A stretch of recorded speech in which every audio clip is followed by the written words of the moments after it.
If you carry a firearm and discharge your weapon in self-defense, you could face hundreds of thousands of dollars in legal fees and expenses. So carry the protection of CCW Safe, Self-Defense Legal Services membership. Upfront payment of all criminal and civil defense costs with no out-of-pocket for members. Unlimited defense budgets, unmatched legal expertise. Carry the same level of support police officers have. Carry CCW Safe, the highest caliber. And we're back. And we've got our in-house CIA operative, Jeff MD, has returned from Dallas. Good to see you, Jeff. Glad to hear you had a safe trip. Very much. And our in-house intel operative, expert, subject matter expert, aka S2.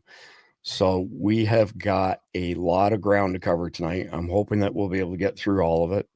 Sometimes we don't get through all of it, but I'm hoping we can get through all of it tonight.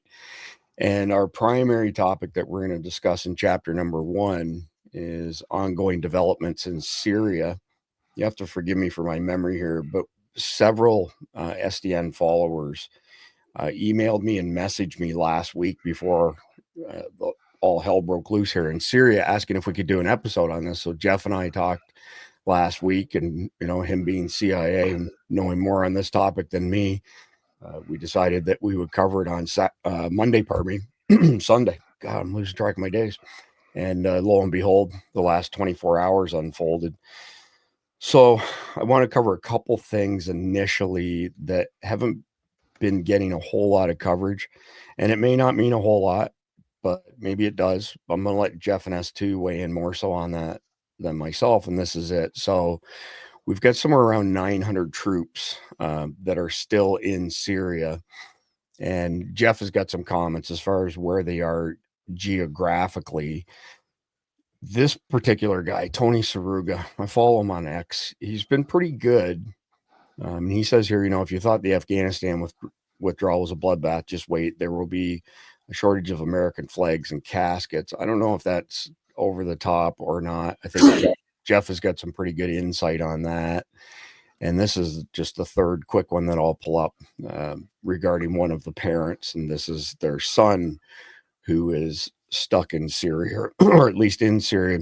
And the reason I brought up actually is this portion right here. These are not fortified bases. They're unprotected outposts with sandbags and barbed wire. So Jeff, with all of that being said, we had like a brief discussion before we went live. What are your thoughts on our 900 troops being in Syria still? Yeah, I wouldn't worry about the 900 troops, to be honest with you. They're up in the northeast part of the country near the Turkish border, and the area is controlled by the Kurds. And the Kurds are our friends, for lack of a better word. We support them, they support us.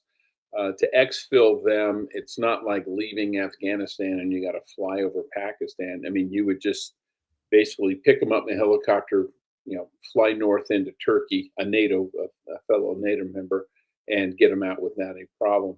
The Syrian, the army for the old Syrian state, they're a non-entity at this point.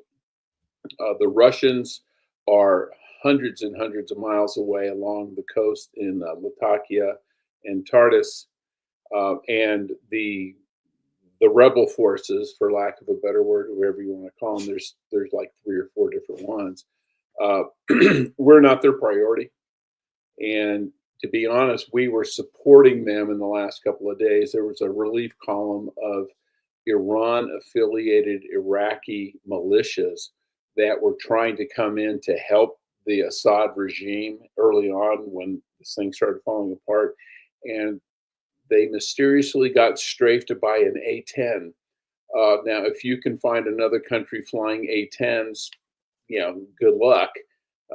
So we were de facto supporting the rebels, and one of the rebel warlords, leaders, military guys came out and said openly that our enemies are Iran, the Assads, and Hezbollah. We don't care about anybody. No one else should feel threatened by us. And they actually talked to Israel and said, we would look for any support that you guys can provide.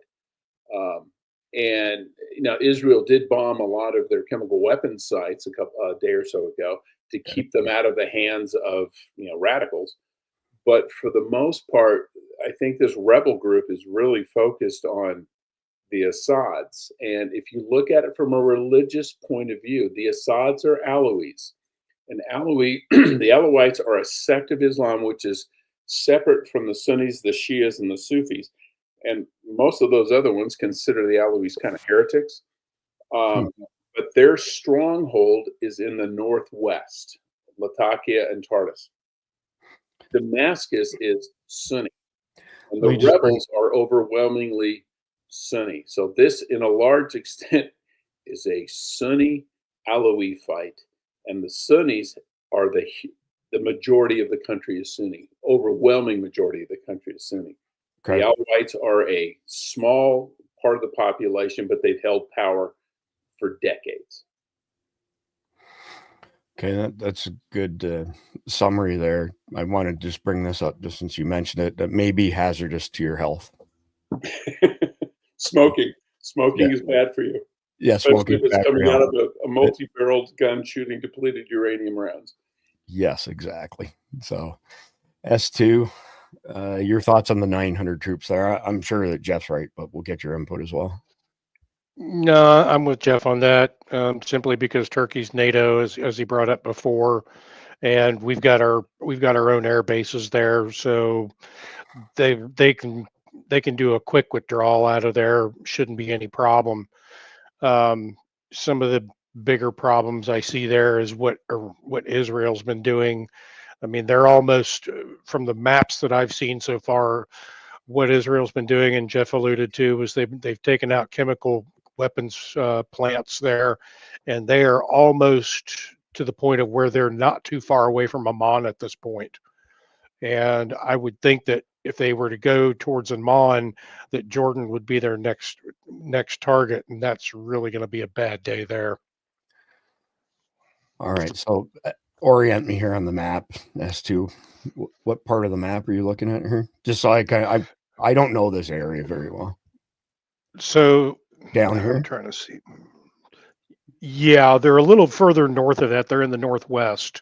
Okay. So they're somewhere in between Lebanon and Damascus right now, around Sidon, Okay. Like I said, but they're almost, that area you're circling there, right there, is they're pretty much in that northwestern region up there. And like I said, they're almost down to Amman at this point. Gotcha. Did I hear, I mean, it's not in order of the brief, but did I hear that Israel had brought or sent some of their troops in to kind of establish a DMZ? Yes, 40-50 miles. I was just about to mention, Go ahead. Yeah, they moved their troops in the area near the Golan Heights. They aren't looking to take over Damascus or anything else. They are just trying to set up a buffer so that if there's any fighting between what's left of the Syrian army and the rebels, that it doesn't spill over into Israel. And I think this was actually cleared with both the rebels and the Syrian government, the Assad government, in advance, and saying, we're going to do this. It's just to kind of stabilize the border region. Interesting. I don't see the rebels really trying to go into Jordan at this point, because that would be kind of a red line. There would be a lot of people, Israel for one, would probably go, yeah, no, you're not going to flank us. And they don't want that, because Israel's got an air force. They don't. And Israel could just pummel the crap out of them. Plus, for the rebels, one of their main enemies is Hezbollah. Because Hezbollah, the Syrian army, or the old Syrian government, and Iran were working against the Sunni majority population, and they also were controlling what was going on in Lebanon and through Hezbollah. And Hezbollah is Israel's probably number one or number two enemy. So it's the enemy of my enemy is my friend. I don't think they want to poke that bear. Israel's done a huge solid by weakening Lebanon. I mean, weakening Hezbollah. So when the Assad regime started to falter, normally they would draw on actually Hezbollah troops would come to their aid. They couldn't do it this time because they got their asses handed to them by the Israelis. A lot of this is only possible because Israel has so weakened Hezbollah. Hey Jeff, Yeah. Did you know that last month Blinken tried to get a new president installed in Lebanon? It would not surprise me. Blinken's an idiot.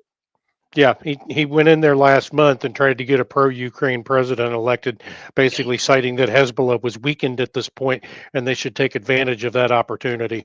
Well, then you got to say who. Okay, then who is what Lebanon has done traditionally is they have picked the president comes from, I think it's the Druze. The prime minister comes from the Sunni Arabs. And now Hezbollah is in there too. They purposely divide up their leadership so that no one group has control. And it worked for a long, long time. Yeah, they had their problems, but it kind of kept things on an even keel. I could see Blinken being an idiot and trying to upset that. Well, and I think that's exactly what's going on here is they're trying to make that same play for Syria as well. Yeah, I mean, the Sunnis are going to be in charge just because they're the majority. I mean, they're like 60% of the population is Sunni. And then you have Alawites, you have Druze, you've got Christians, you've got all these other groups. You've got the Kurds who are Sunni, but the Kurds in the north are their own political entity as well. So it's going to be really hard for one group to establish absolute control if they don't get everybody on board. They're going to have to form a coalition. Well, depending upon how much you pay them. Well, true. One quick comment, and then one question for you, Jeff. That's again not in the brief. The first one is that for those people who aren't aware, Turkey has the second largest military in NATO after us, as far as power and whatnot is concerned. But my question is, how did the Assad family hold on to power for 50 years with all of these competing interests? The Alawites, okay, Hafez Assad, the old man, doesn't have a power base of his own. His wife was from a very, very wealthy, well-connected Alawi family from Latakia. She bankrolled everything. He became, through the Ba'ath Party, he rose up and was kind of the co-leader until 1960. Yes, do you remember when he overthrew the other guy and took sole control? But anyway, so I think it was in the 60s. And so it was. He basically deposed his partner, kicked him out, and took over the whole show. And they controlled it through brute force and bribes. You pay people off. And his wife's family had a shit ton of money, so they could pay people off. He had uprisings. They had people who would fight back, and then he would use his military to just crush them. In fact, when this revolution, this latest one started, I think it was 2011, and it started because the Syrians were, typical Syrians, super heavy-handed. There were about 15 kids who were spraying anti-government graffiti on a wall. They got arrested. Instead of being, what you do when kids get in trouble, you call their parents. They put them in prison and tortured the shit out of them. Well, the local folks got pissed because they overreacted, and that's where it all started. And when it started getting out of hand, Bashar Assad was trying to handle it. His mother came in and said, "No, let me deal with it." And she called up her husband, her late husband's retired generals, the guys who had put down the last uprising, 20 years earlier, pulled them out of retirement. You had these 73-year-old men going in and saying, she said, "Take care of it." And they were super heavy-handed. They were going, people would be protesting. The troops would just go in and open up on them and kill 50 or 60 at a time. That's what this thing kind of blew up on them, because they tried to treat it like it's 1970. Well, it wasn't 1970.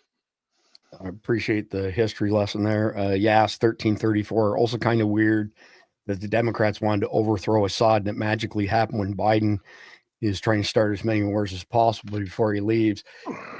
yes, 1334 may or may not have the brief that we published earlier today, but it did not have this next video in it. So rather prescient on your part, and we'll play that now. Here's a fun fact for you. Did you know when Bashar al-Assad's birthday is? September 11th. Imagine that. All right, here we go. And he wasn't the heir apparent. His brother Basil was the heir apparent. He was groomed for this from day one. He's the oldest son. He was an engineer. He got a PhD in military science, but he got in a car wreck and killed himself by driving 150 or 250 miles an hour into a bridge abutment or into a barricade trying to get to the airport. Bashar was an ophthalmologist in London. He wasn't even in Syria. When his brother died, he got called back and they started grooming him to be the boss. All right, here we go. Here's the video I was mentioning. With a new constitution, a new government that serves all Syrians. And this process will be determined by the Syrian people themselves. The United States will do whatever we can to support them, including through humanitarian relief to help restore Syria after more than a decade of war and generations of brutality by the Assad family. With a new So there you have it. Joe Biden administration is going to support this new group. And my comment was before you joined us, Jeff, when it was just S2 and I, and then when you joined as well, my feeling is this is Gaddafi and Libya, version 2. It's the same thing. And that, whether it's the CIA or somebody else in our government decided to pull off a regime change and knew that if they didn't do it now, they sure as hell couldn't do it when Donald Trump got in power. So give me your thoughts on that first, Jeff, and then S2. Yeah, I mean, I don't know. I'm out of the loop on that. It could be, or it could be that the rebels saw a weakened Hezbollah, Russia totally up to their eyeballs in Ukraine. And I have a feeling, they have garrison troops there, but I have a feeling they've been stripping those guys out and sending them to Ukraine. So I don't think the Russians have a lot that they could intercede with. But I really think a lot of this with Biden is, he's pulling the pin and rolling a grenade into the room and shutting the door behind him. I think it's just him trying to cause chaos. They shouldn't need a lot of humanitarian aid. They're self-sufficient in food. They're self-sufficient for the most part in energy. And this thing was so fast, there wasn't a lot of damage to infrastructure. So the new guy the rebels have said, we're going to leave the existing managers, for lack of a better word, in place. They've even said, we're going to defer to the prime minister on keeping the functions of government going. They don't want to just, destroy stuff. They know that you got to keep the lights on. You got to have the water working. You got to have, the food going to the market so people can eat. And they realize that, I think. And so they shouldn't need a lot of humanitarian aid, to be honest. Let's hope that's the case. S2, you want to weigh in on Biden going to support this new group? Biden's just making as big a fucking mess as he can before he is booted out of the White House. That's all he's doing here. I mean, at the end of the day, you have Russia, you have Iran, and you have Turkey that have a treaty between the three, and all three of them are now saying that they need to stop this nonsense in Syria. So you can take that for what it's worth, but that's, in my opinion, Biden's just trying to keep the Ukraine war going, trying to keep the money flowing to all of his little friends. And that's really what this is all about, because Assad was heavily pro-Russian. The same guy that was in Lebanon was pro-Russia. And you've got Iran and you've got Turkey that are pro-Russia. So Biden is looking at this as, great, I'll just call my buddies down at the State Department. Hey, Blinken, can you go overthrow a couple of governments for me so we can have a little bit more of a coalition over in the Middle East for our efforts, what we're trying to accomplish with Israel, and keep Ukraine going at the same time? Sure, no problem. The corruption is unbelievable. So I want to put up this truth that was posted by Donald Trump yesterday, and I agree with it completely, but I'll just read through this as quickly as I can so those people on the phones don't have to worry about trying to read it. Probably a bit of an eye test when it's that small. Opposition fighters in Syria, in an unprecedented move, have totally taken over numerous cities in a highly coordinated offensive and are now on the outskirts of Damascus, obviously preparing to make a very big move towards taking out Assad. This was prior to last night when he left. Russia, because they're so tied up in Ukraine with a loss there of over 600,000 soldiers, seems incapable of stopping this literal march through Syria, a country they have protected for years. This is where former President Obama refused to honor his commitment of protecting the red line in the sand, and all hell broke out with Russia stepping in. But now they are like possibly Assad himself being forced out, and it may actually be the best thing that can happen to them. There was never much of a benefit in Syria for Russia other than to make Obama look really stupid. In any event, Syria is a mess, but it is not our friend, and the United States should have nothing to do with it. This is not our fight. Let it play out. Do not get involved. So that's a little over 24 hours ago, and now Biden saying he's going to send them a bunch of money. Just for shits and grins, Jeff, I punched into Grok, the Elon's AI on X, just to say, why should Americans care what happens in Syria? To see what it, now, if you do that in some AIs, they're very woke and they'll come back. Yeah. And say, well, I can't comment on that because that, blah, blah, whatever. Here's the top 5 things. I combined 2 of them into one. So top 4, strategic location and terrorism hotbed. Russia and Iran have lost control, potential refugee crisis, and oil. Speak to those, Jeff. Well, I want to just ask you about one in particular, and then you go wherever you want with it from there. But you were just saying, like, with utilities and stuff left on, there shouldn't be a humanitarian crisis, but there's already a ton of people on X taking bets on when all the Syrian refugees show up on our doorstep. Just what actually, people in Europe have been saying, well, since you're a Syrian and you're here for, you took asylum. Well, now that Assad's gone, when are you going home? The oil thing for Syria is not a big deal. Syria has a little oil, not a lot, not a major producer. I don't even think they're much of an exporter. So that's currently that's a non-issue. Okay. The humanitarian thing, that's going to depend on what happens in the next 2 or 3 weeks. As far as Russia goes, their biggest loss is Tartus, the Navy base.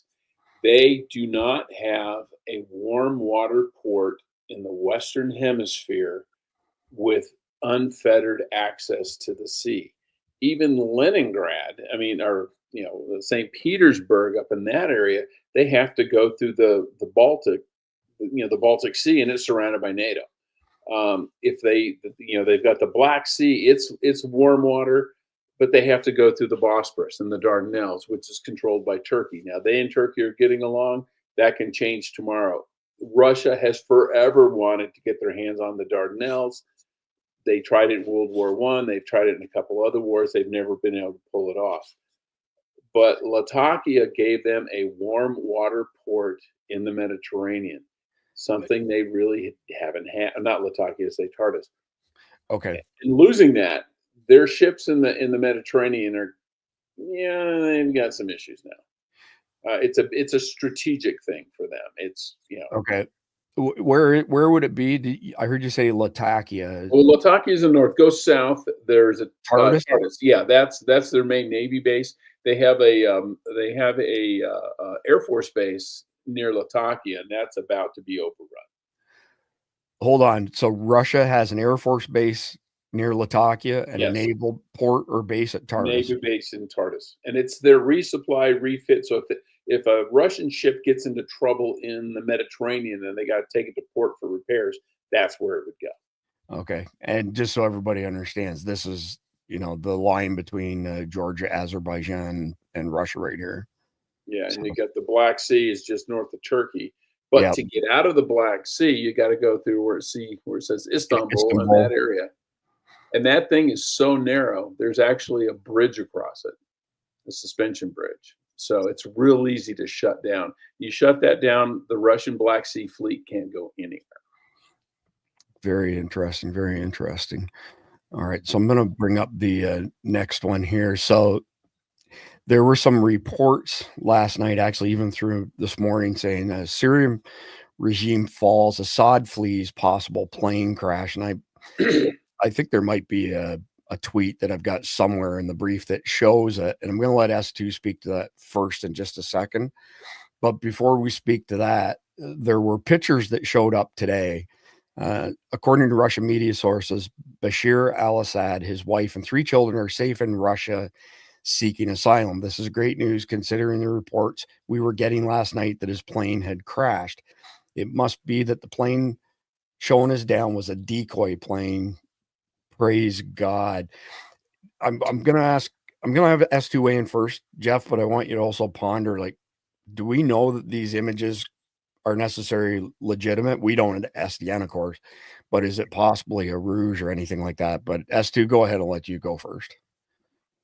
I'll comment on the pictures first. Okay. I used to be pretty heavy into doing photographic forensics. There's a number of factors in here that I would need to look up to tell if these pictures are accurate or not. Most of the time they use pictures from a while back. I'm imagining he's probably not standing there in Russia right now with a smile on his face and blowing candles out on his kid's cake. My thought, that's why I asked the question, because I was thinking the same thing. It looks kind of contrived. Yeah, as far as the plane crash goes, I've got some data on that. The data that I've been able to run across with that is I looked at the plane flight path that was coming out, and it looked as though they were flying out and they were climbing at a very steep altitude. And when they hit a certain point, I can't remember all of the cities that they crossed over, but when they hit a certain point, it looked like they started taking evasive action based on the hard lefts and hard rights they were taking.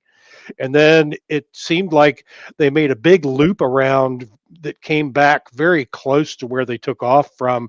And then all of a sudden they disappeared off the radar, and they either turned off the transponder or the plane actually crashed. But the weird part is, you would think that Al Jazeera, of all people, or any of the media people in that region would have been reporting on it, but we're getting zero information out of that region on what happened to that plane. So my guess is that plane probably landed and it was a decoy, or it had Assad on it and Assad was taking a different route out of the area after he couldn't get out by plane. My guess is it's probable that that was a decoy. Okay. Jeff, your thoughts on both the pictures as well as the fact that, you know, like S2 said, maybe this was a decoy? Yeah, pictures don't mean squat. You know, you can put a date on it. You have to get the metadata to really tear into it. The airplane going down, yeah, and an Aleutian 76 is a big airplane. It would make a big impact. People would notice. And Okay. that was near Homs, which is a major city. And the other thing, if he was leaving and say he was going to go to the UAE, he wouldn't fly to Homs. He'd fly east over territory that is friendly to him.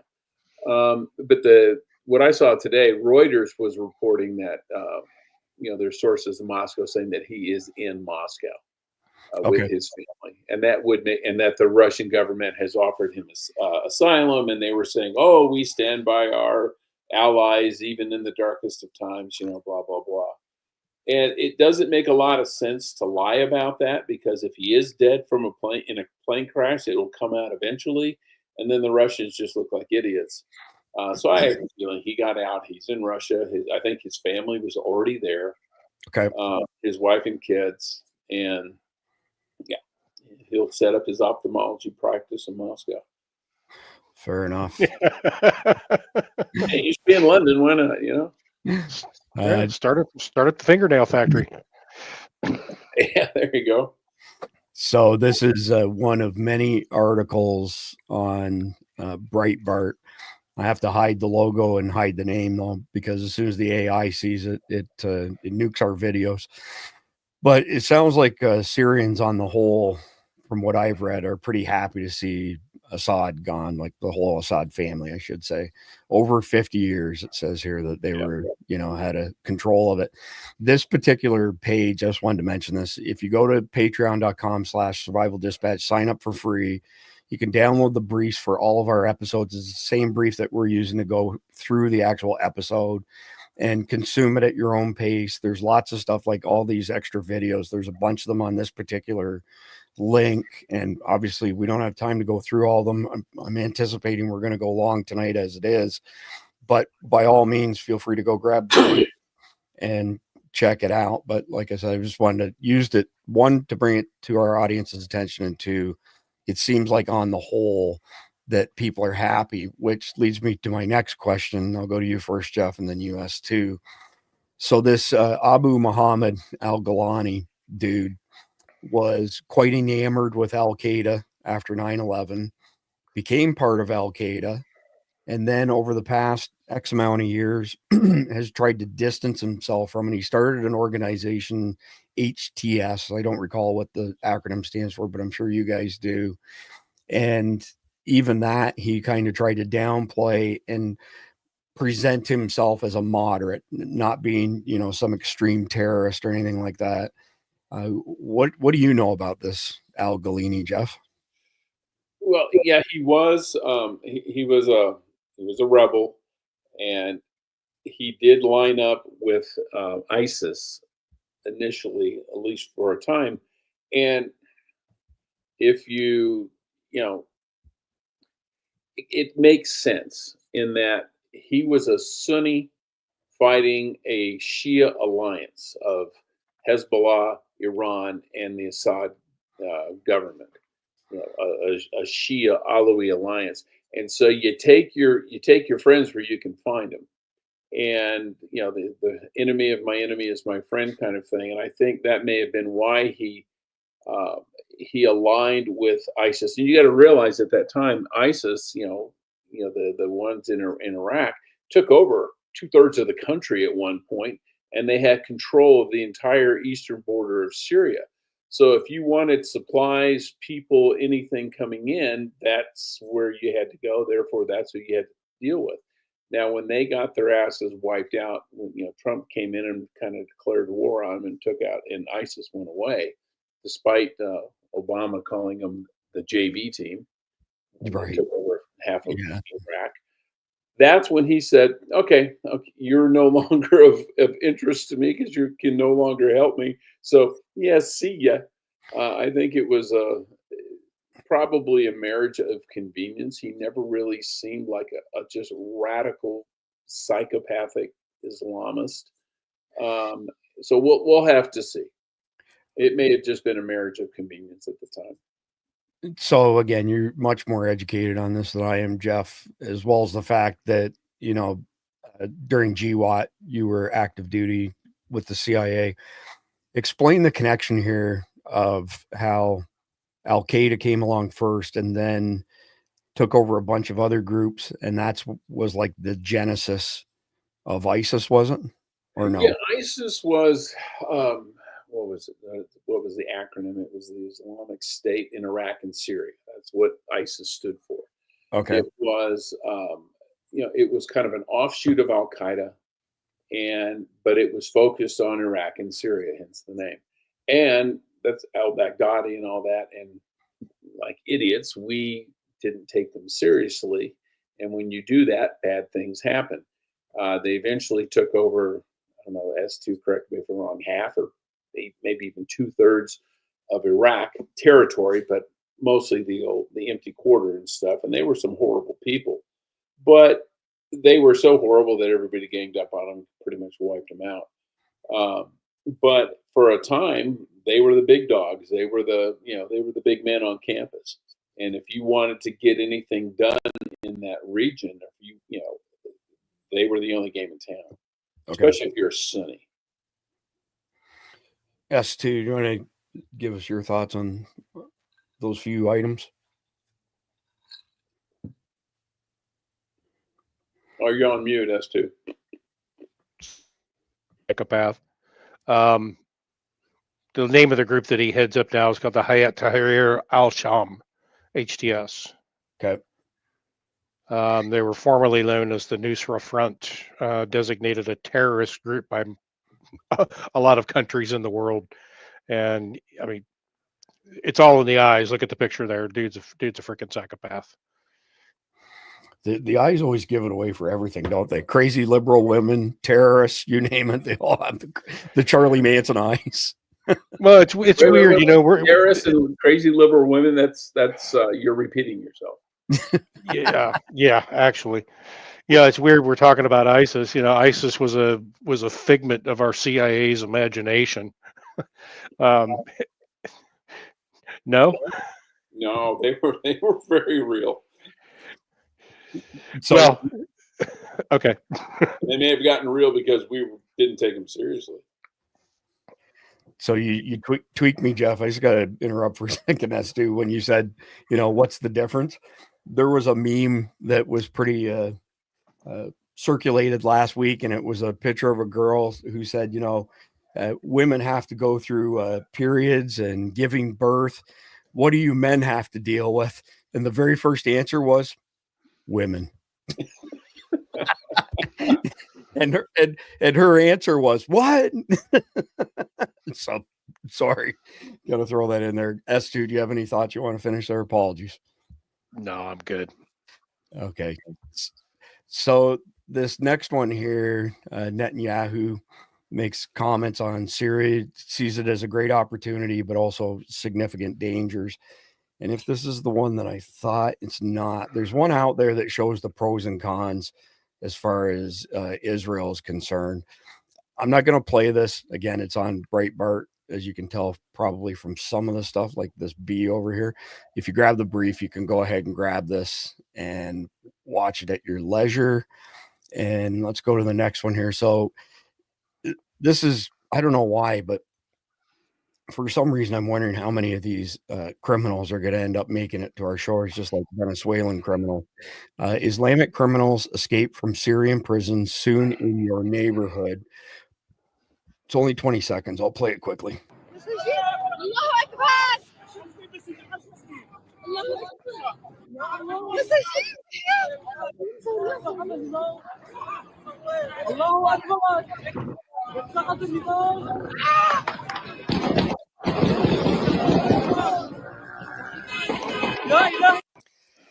So, Jeff, go to you first. I've read two sides to this. One of them is that Assad had all kinds of innocent people locked up, and that's essentially who they were letting go. And then the other side is that the hardened criminals were basically set free with the people who were illegitimately charged. Give me your thoughts on that. Like, who would he put in jail? Would it be like opposition groups? Is that kind of the gist of it? Yeah, well, actually, anybody who complained. I mean, I told you about those 15 kids who all they did was spray paint graffiti, and they were tortured and put in prison. And the only reason they let them out at all is because basically the jailhouse was surrounded by about 1,000 people ready to burn it to the ground. You know, I've met Syrian dissidents and, you know, refugees and stuff who, you know, they would just, all they had to do was say, you know, I don't think the Baathists should be in power. Wham, boom, arrested, in jail. And they might leave them in there for a week. They might leave them in there for 10 years. So anybody in opposition to Assad was punished. And the more loud your opposition or the more influential you were, the longer you were in prison. Or if you were really, really influential, they just put a bullet in your head. Fair enough. As to your thoughts on the prisons being emptied in Syria. Well, I don't think they're going to end up here. If I had to throw a dart on the dartboard of the world, I would say they're probably going to end up in Germany. Yeah. Funny, not funny, right? I mean, I have an inkling that you said Germany because Germany's been much more, I don't know what the word is, liberal, tolerant of letting in, you know, these minorities, whatever you want to call them. Other countries, not so much. 2 million Syrians in Germany. Wow. Yeah, and that, and with the German government trying to strike a deal with Russia for their natural gas supplies, there was a relationship that was beginning to get formed there, which is one of the, which is another one of the reasons why I think the formation of the Ukrainian war started, was to stop that relationship from happening. Yeah, fair enough. Fair enough. All right. Let's see here. That's basically the end of chapter 1. We've got a ton of stuff for chapter 2 and 3 coming up. I want to give a really quick shout out here to our friends at ACEBEAM. These guys, every month or two, completely unannounced, they end up sending us some of their flashlights. Not quite as big as name as some other people out there, but this is their new E75. There's a link down below in the description if you're interested in this type of flashlights. Rechargeable battery, USB charge. This is a really beefy guy. It's got 4 LEDs in it, but I'm going to tell you the thing I like the most with regards to ACEBEAM. You ready for this? Holy shit. Did you see that? I pushed the button once and the light turned on. Like, imagine that. You know, all these other flashlights, you gotta rub your belly, pat your head, say 3 Hail Marys to get the dang things to even turn on. That's not to mention that, as you can probably see from the camera, their machining work on their flashlights are amazing. They sent me an 80,000 lumen flashlight that's absolutely insane. We were able to see stuff 600 yards away on a golf course at night with it. I've got one of their headlamps. Yeah. And the first time I turned it on, I about blinded myself with it.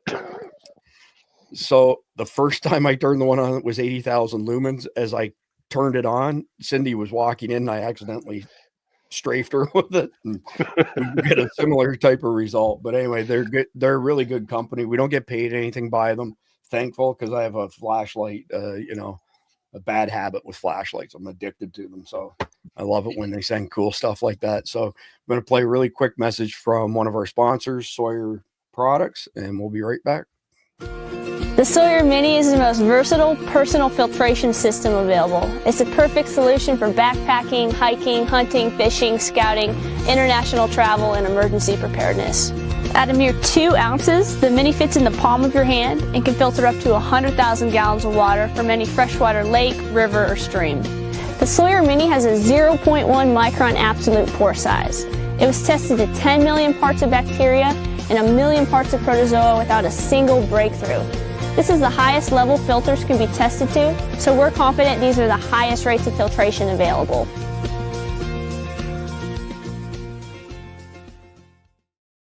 So normally chapter 2 is we cover some miscellaneous headlines. The bulk of chapter 2 tonight is going to be on Trump's visit to the reopening of Notre Dame yesterday and the reception that he received.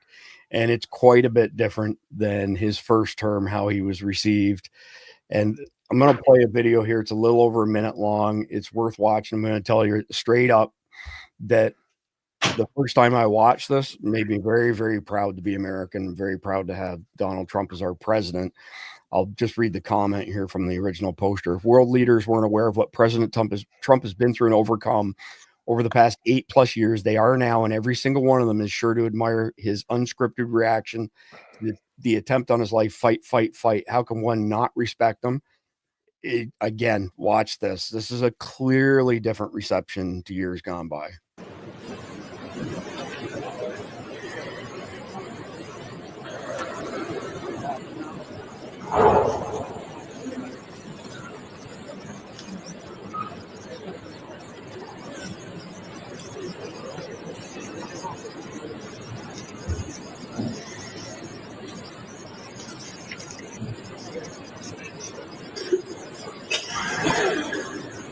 This next guy is the only guy that I saw out of the entire lineup trying to give him a lukewarm reception.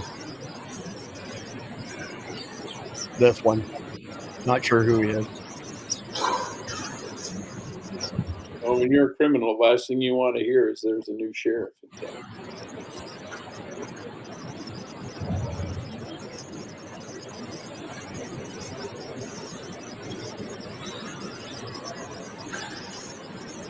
This is Prince William at the very end of the line, who a number of times shown to very warmly receive President Trump.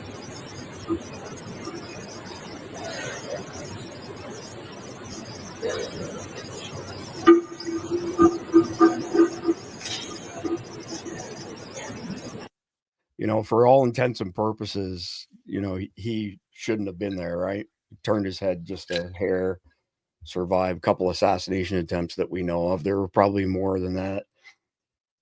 Other than that one dude, I think everybody received him pretty warmly. Jeff, did you catch any of the coverage yesterday from Notre Dame? Well, I saw a picture of Trump, Macron, and Zelensky. Trump was smiling. The other two weren't. So chapter 3, we, you know, I don't have to tell you, I'm just sharing it with our audience. We typically cover like some zany headlines, memes, funny pictures. We actually have that picture queued up for chapter 3 tonight. And it clearly, Donald Trump has this beaming smile on his face, and Macron and Zelensky both look pretty sour, but it's pretty, the handshake felt around the world, by the way, is coming up in chapter 3 as well. S2, what did you think of Europe's reception of Donald Trump? You had some people that were happy, some people that were not happy. And Zelensky at this point, I'm sure, was whispering to Trump, hey, guy, can you figure out how to get me out of this alive? Yeah. The only reason Zelensky was there is he was there to pander for money. Yeah, exactly. Yeah.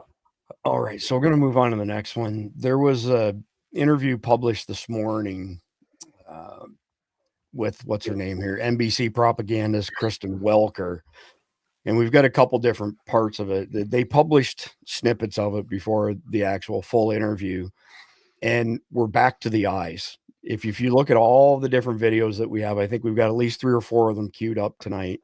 Crazy eyes. And what's awesome, though, every time she thinks she's got him and she corners him, he's got it down pat. I mean, this is 2 minutes long. I'm probably going to end up playing the whole thing just because I love watching him, you know, deal with these people. You're saying something, sir, that's significant. I just want to make sure I'm clear, which is that you're saying, yes, you're going to focus on the people with criminal histories, but everyone who's here illegally has to go. I'm saying this. We have to get the criminals out of our country. We have to get people that were taken out of mental institutions and put them back into their mental institution, no matter what country it is. Do you know that Venezuela, their prisons are at the lowest point in terms of emptiness that they've ever been?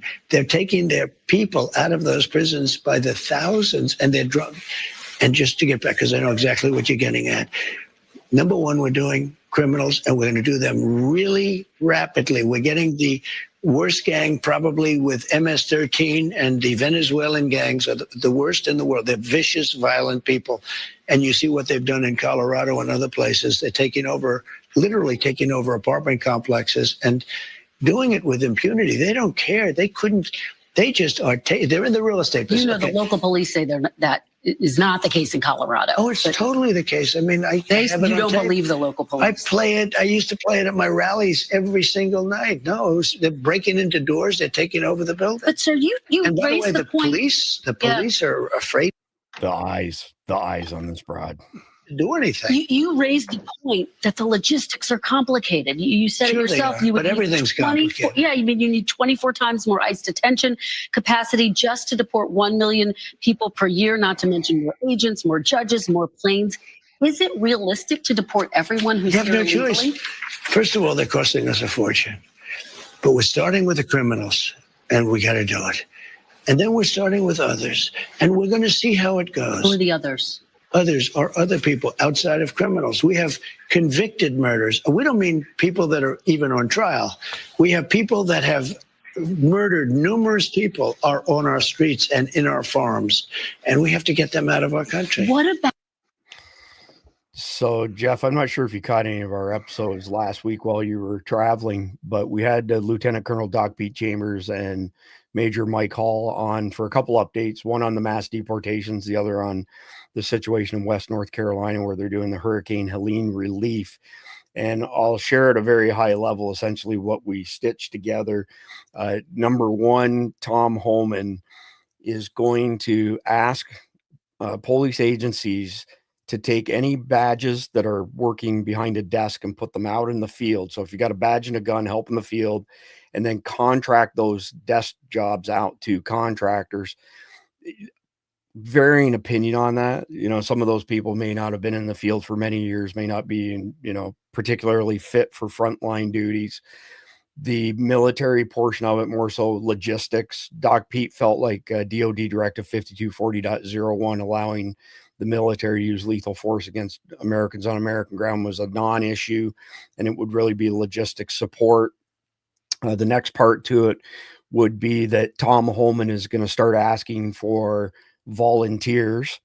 So that could be former law enforcement officers, military veterans, and currently licensed and armed security guards to assist with efforts. However, it probably still wouldn't exactly be hands-on. Like none of those three groups will be hands-on interdicting these bad guys, but they'd be in a support role along the lines of basically extra eyes and ears, because they know what to look out for, and then relay that intelligence back to Tom's team. So simultaneously, while this is going on, the other effort from Tom Holman is, they've quoted this number, 325,000 children lost track of at the border. I actually saw an update this morning from DHS where they finally admitted to it that it's something like 540,000.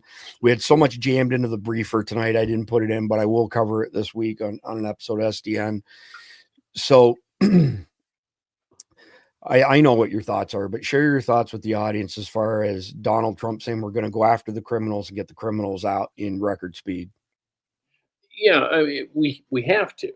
And if people, it's going to be expensive. Well, it's not as expensive as letting them stay when we pay for it and they're killing people. And, this is what you have to do to be a country. You have to defend your population.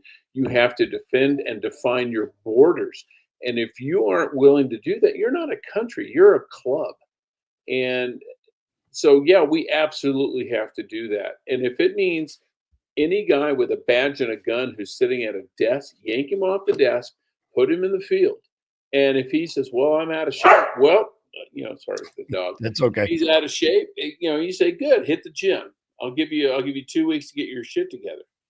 And you get auxiliaries, you bring in retired people who know the drill and know the job, and put them on the desk. If it's shuffling papers and someone says, well, I retired a year ago, but I know what to do, let them do it. Or if you've got, admin support people, let them do it.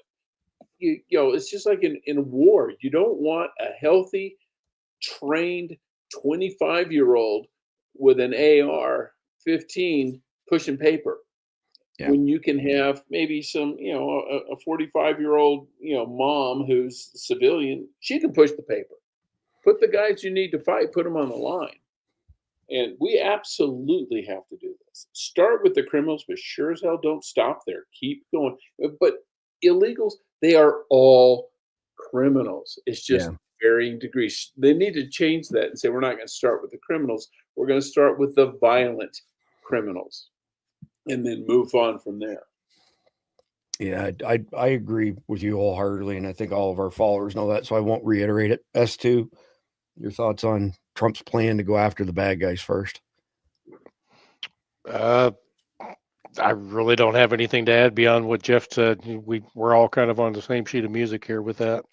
All right. Just curious if you had any different opinions, in case you drank some soy milk or something like that and you turned into a liberal in the past 10 minutes. Dude, you told me I couldn't have miso soup anymore. Come on. All right. So part of that interview, she asked Trump what his thoughts were on J6ers, and he's saying that he's going to pardon them all on his first day. Maybe not the ones that were charged with violent crimes, but the rest of them. But let's hear it in his own words. I'm going to look at everything. We're going to look at individual cases, yeah. Okay. But I'm going to be acting very quickly. Within your first 100 days, first day? First day. First day. Yeah, I'm looking first day. Issue these pardons. These people have been there. How long is it? 3 or 4 years? Okay. By the way, they've been in there for years, and they're in a filthy, disgusting place that shouldn't even be allowed to be open.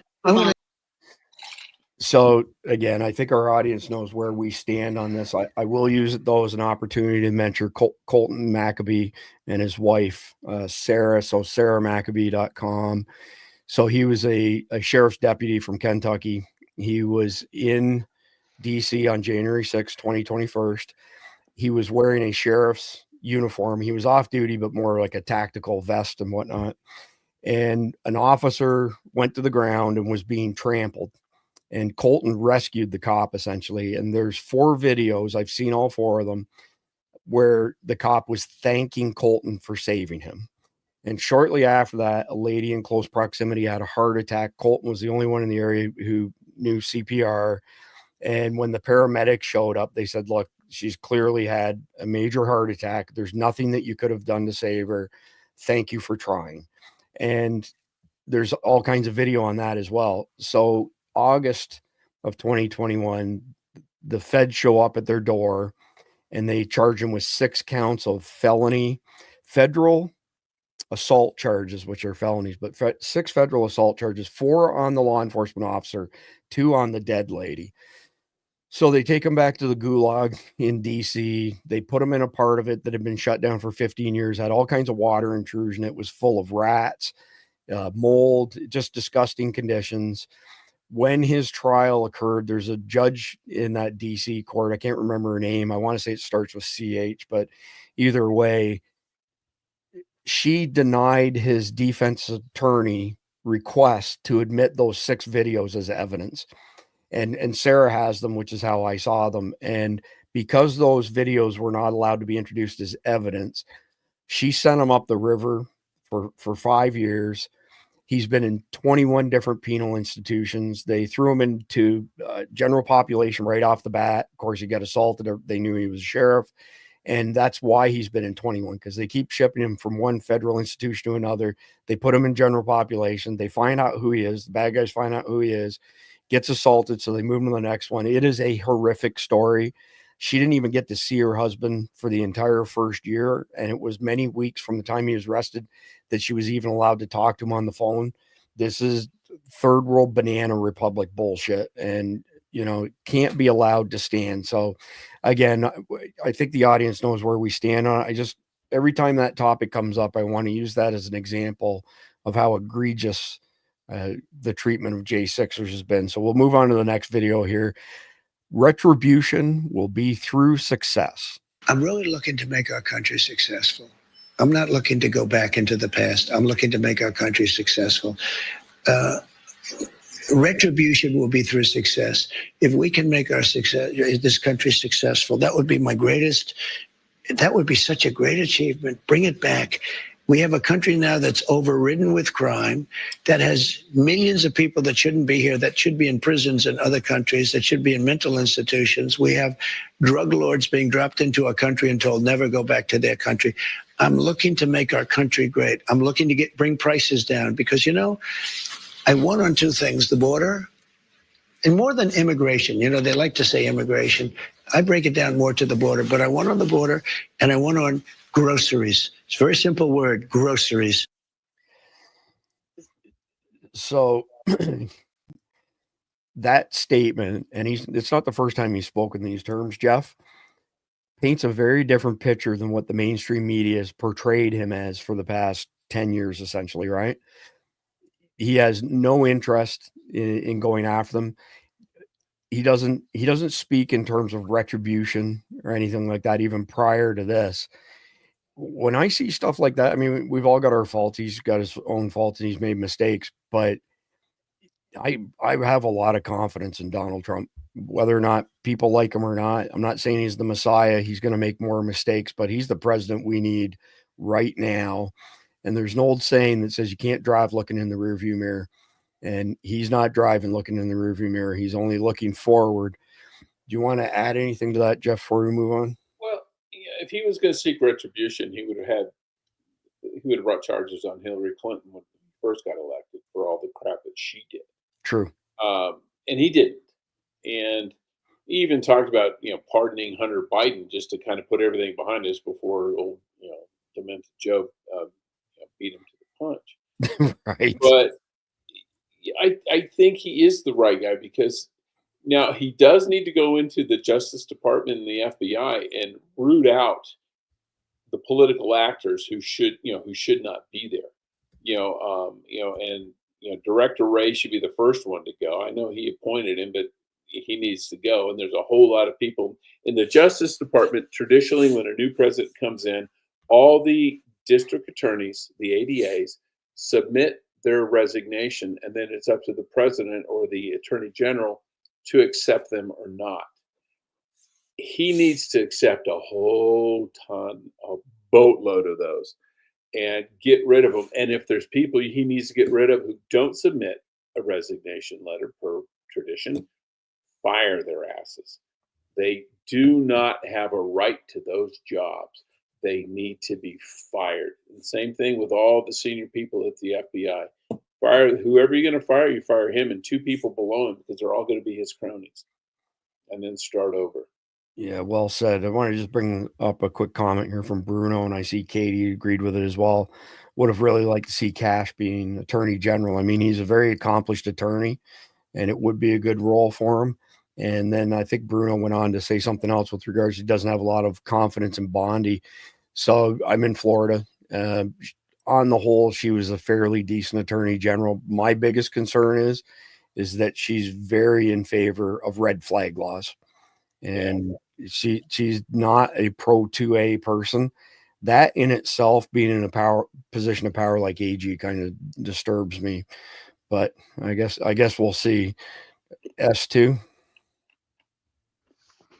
Yeah. Retribution. I don't think Trump doesn't need to do anything for retribution. All he needs to do is turn Kash Patel loose. Right. Kash Patel's going to do all that work for him, and he gets to go be president and do all the diplomatic stuff to get rid of all of these wars and start bringing the adults back to the table. Yeah, well said. Yeah, Cash is amazing. Absolutely amazing. So I'm going to move on to the next one here. We're going to pivot a little bit to Barry Soetoro here. So it's the first time we've seen Barack Obama in a month, and it's clear as day that the man's lost his touch. The country's finally coming together, and Obama's trying to tear it apart. What a small man. Barry seems to forget that at real Donald Trump was arrested 4 times by Democrats, and that he was the one who started the weaponization crusade. His administration spied on Trump and a reporter. His IRS targeted Republicans, and his CIA hacked the Senate, not to mention Obama staged a coup against his own VP. So this video is 3 minutes long. I'm not going to play the whole thing. I had a hard time watching them for that period of time. But Jeff or S2, when I stop the video, I want to hear your thoughts on the tactic used by Marxists, communists, etc., to accuse the other side of what you're actually doing, because this is a very clear-cut case of that. Obama's back in Chicago, where he made a big speech last night, one he's been looking forward to making since November 5th. This is the first time we've seen Barry in about a month, and it was clear to everybody watching, the man's lost his touch. There are going to be times, potentially, when one side tries to stack the deck and lock in a permanent grip on power. Cheating son of a bitch who installed the current administration and had a 24-year plan under Operation Snow Globe to destroy our country. That's an example of him basically accusing the other side of doing the things that he's doing. Either by actively suppressing votes or politicizing the armed forces, using the judiciary, the criminal justice system to go after opponents. This country's finally coming together, and Obama's trying to tear it apart. What a small man. Did Obama forget Trump was arrested 4 times by Democrats? Obama was the one who started the weaponization crusade. His administration spied on Trump and hatched the sting on Mike Flynn. Now he's trying to wash his hands and rise above it all? I am convinced that if we want democracy as we understand it to survive, then we're all going to have to work towards a renewed commitment to pluralist principles. Because the alternative is what we've seen here in the United States, an increasing willingness on the part of politicians and their followers to violate democratic norms, to do anything they can to get their way. to use the power of the state to target critics and journalists and political rivals. This guy's unbelievable. He's worried about Trump targeting journalists. His Justice Department spied on a Fox reporter. His IRS targeted Republicans. His CIA hacked the Senate. Barack Obama staged a coup against his own VP. 44 racially polarized the country like you wouldn't believe, and it's still trying to heal. Look at that. Remember Hands Up, Don't Shoot, Trayvon? And anytime you criticized Obama, they called you racist. Oh, and when he wasn't playing the race card, it was class warfare. Occupy Wall Street, the 1%, the bitter clingers. Even Clooney's mad at the Messiah for making him the fall guy for whacking Joe. All right, that's enough of that. So, Jeff, like I said, speak to the communist practice of using the other side of what you're doing. Well, absolutely. It's gaslighting. But yeah, if you're stealing people's money, you accuse the other guy of stealing the money, and we're just trying to repatriate it. You know, you want well, we've seen with the Democrats. They say we want freedom of expression. Yeah, not really. As long as it's what we want to express. You see it with the disinformation, misinformation, and the one I love the most, malinformation. True information is just inconvenient. Yeah, they're just evil. I used to think that it was just, you know, a different ideology. You know, they're just evil. What they're doing to children, what they're doing to free speech, you know, what they're, you know, just across the board, what they're doing to innocent people. I mean, you stand up and complain at a school board meeting and the FBI investigates you. You go to a Latin mass and there's an FBI agent hiding in the, you know, in the audience. They are just evil people. Yeah, evil, definitely. S2, you want to chime in on the chief divider? Oh, I thought he was having some Mitch McConnell moments there. Right on. He kept freezing up. It was like this. Somebody had to hit the reset button in his brain there. Let's see. How can I form this lie to make it sound believable? Yeah, he's anybody brutal. that's listening to this clown anymore. You're never going to be able to change their mind. True. Very true. Yeah, well said. That's funny you should say that. We had a wedding in the family yesterday, which is why I wasn't on. And so we had family members attend from across the country. And there's one particular individual that my wife and I, we both like him. He's a decent guy. We don't talk politics because he doesn't agree with our side, and we just leave it at that. And somebody decided to take, you know, a run at him and poke him about Trump and stuff. And he handled it very maturely. He said, well, my team didn't win. End of story. Let's discuss something else.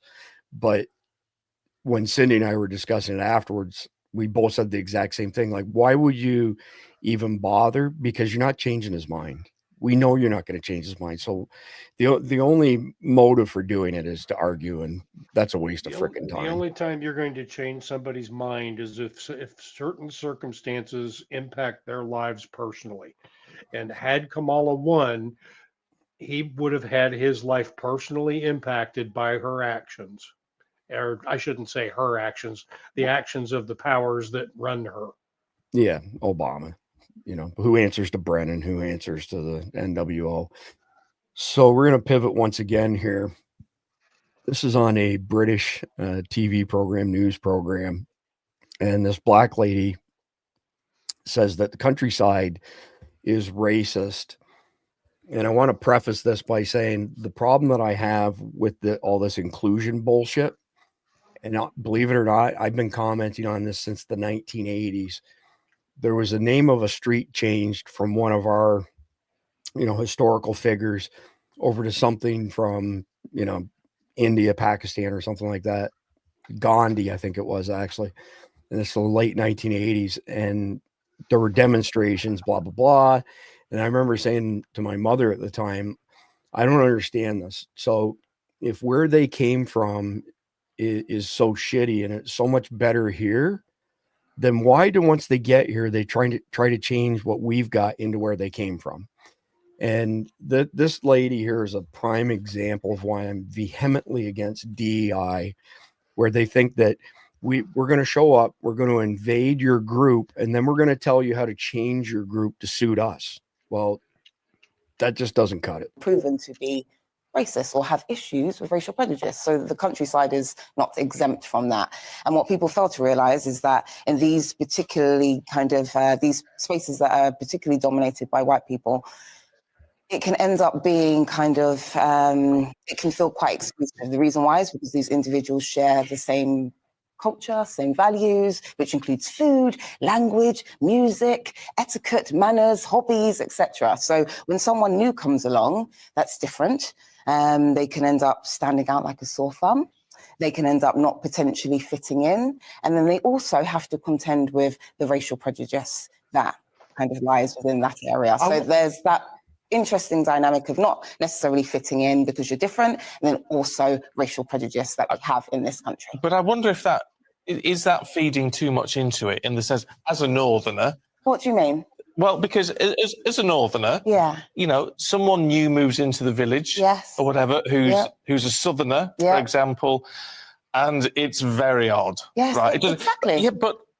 Exactly. But I don't think that's any different to the rest. I can't imagine. I can't imagine anyone I know having an additional layer of prejudice, or you know, oh, it's a stranger. Well, that's where you're wrong, sir. We all have prejudice. Prejudice comes in many forms. Racial prejudice. We can have prejudice based off of. Doesn't mean we have to have it, though. No. It's actually a part of our brains. It's actually called social categorizing. It's a part of our brain. Basically, it just means that we simplify everything around us, and so we put things into boxes, which means that we assume. But surely it's actually a normal cognitive process of the brain. So when you talk about you don't know anyone that has extra layers, I do apologize, Anne, but we do have extra layers of prejudice. We have our own prejudice, and we have prejudice in other. Oh my God! So is it just me, or is that like a female version of Barry? I'm You're fucking on mute, speechless. I'm fucking speechless. Jeff, go ahead. Well, no, it's like Joy Reid, except thinner. But what gets me is just like the people in the countryside have to adjust to the new people coming into their communities, but the new people coming into the communities aren't expected to adjust to the people in the countryside. You know, if you go into a new area, it is incumbent upon you to do what you have to do to fit in. If I moved to France, I moved to a small village in France, I would not expect the people in the village to learn English just so they could talk to me. It would be incumbent upon me to learn French because it's their village. And these people act like if they're not willing to make any effort to assimilate into that new community, it's the community's fault. I'm trying to remember who it was. I think I may have written it down somewhere. I just can't remember where I put it, to be honest with you. But there's a fairly famous quote. I'm looking to see if I can find it quickly. Yeah, I'm not sure where it is, but it essentially says something along the lines of, you know, it's a former president, and it basically says, you know, you can't say I'm American and something else. You know, when you come to America, but this is back in the 1930s, 1940s. I'll take a look at it when we're playing something else, but it's a really very well stated opinion on it. But I just use this as an example. There's so much of it out there. It's not even funny, but let's move on to the next thing here. So the next thing, and I'll preface it with some comments quickly. So I had a client many years ago that was in the payday loan business, and they had around 500 locations across the country. And you may recall there was a point in time when Obama went after all the payday loan people and gave them very little time to adjust their business model. So many of them went out of business. And the client that I was representing stayed in business, and how they stayed in business was, and I'm just giving you arbitrary numbers. They would basically, you get $100 payday loan, and they would hand over $80 to you. So when you came back on payday, you would give them $100 for the $80 that you received, which would be considered predatory interest rates. But they only charged you $1 in interest on that $100. The $19 was on life insurance held by a company in the Caribbean. And so each night there would be this transfer of money from all these payday loan places to this insurance company in the Caribbean. And then the insurance company would wire a portion of it back for their commission for selling it. And they just argued, well, hey, you know, what happens if something, you know, the person falls ill, gets in an accident or something, we have to have some insurance on them. So, and they survived it. But the reason I mention that is they were the very first people that I ever heard say the word debanked. And when they first said it, I had an inclination what they were getting at, but asked them to explain it. And we're going back 2014, 2015 timeframe. It was already pretty frequently happening at that particular point in time. But now, I mean, there's an article that was released last week, and it's not this one on the New York Post. It's something more in depth, and I believe it's linked somewhere in this article, which of course is in the brief. But the number of Americans who were debanked during this, you know, illegitimate installed administration is a very big number. It also includes, by the way, Melania Trump and Barron Trump. They were both debanked. But not only were they debanked, if you look for the original report on this, they parsed the data for payments that went to anything that had anything to do with Trump. Like if it said MAGA, then that was getting parsed and reported into the Biden admin, which of course is Barry Soetoro, which is, you know, John Brennan. And clearly, even though Donald Trump says he's not interested in retribution, those types of people are. Jeff, we never had a chance to discuss this in the past, but I mean, give me your thoughts on this whole debanking mess. Yeah, it's a way to punish people without going to court. And what they do is they declare you a politically exposed person, a PEP, and they can debank you for that. In fact, there's the Consumer Financial Protection Bureau, which is a government entity which is not really regulated, doesn't answer to anybody. And one of the main people behind it was Elizabeth Warren. And so she can go to them and say, hey, you need to debank this guy. And what they do is they'll send a notice to a bank and say, Chris Heaven is a politically exposed person. It would behoove you to remove him as a customer because it increases your risk. And so these banks, you know, the government tells them to dump somebody, they dump them because they don't want to catch grief from the regulators. And that's one of the things that I'm hoping Elon and Vivek just eliminate immediately, just nuke it, because it is a form of punishment with no trial, no judge. You can't answer, you know, and a politically exposed person, what does that mean? Mean whatever they want it to mean. So it is very insidious, and it's very, you know, they always talk about preserving democracy. Well, yeah, you can be democratic, you can say what you want, but if we don't like it, we close your bank account. So I did not know that Elizabeth Warren was, you know, involved in this at all. Yes, she was the person who kind of, the Consumer Financial Protection Bureau is her baby. But there is no chain of command. They don't answer. It is a government entity run by regulators and bureaucrats that doesn't really answer to anyone, and it should be nuked. Well, Jeff, I mean, I'm sitting here thinking maybe you should check yourself. Are you sure you're not being prejudiced against Elizabeth Warren and her Native American heritage?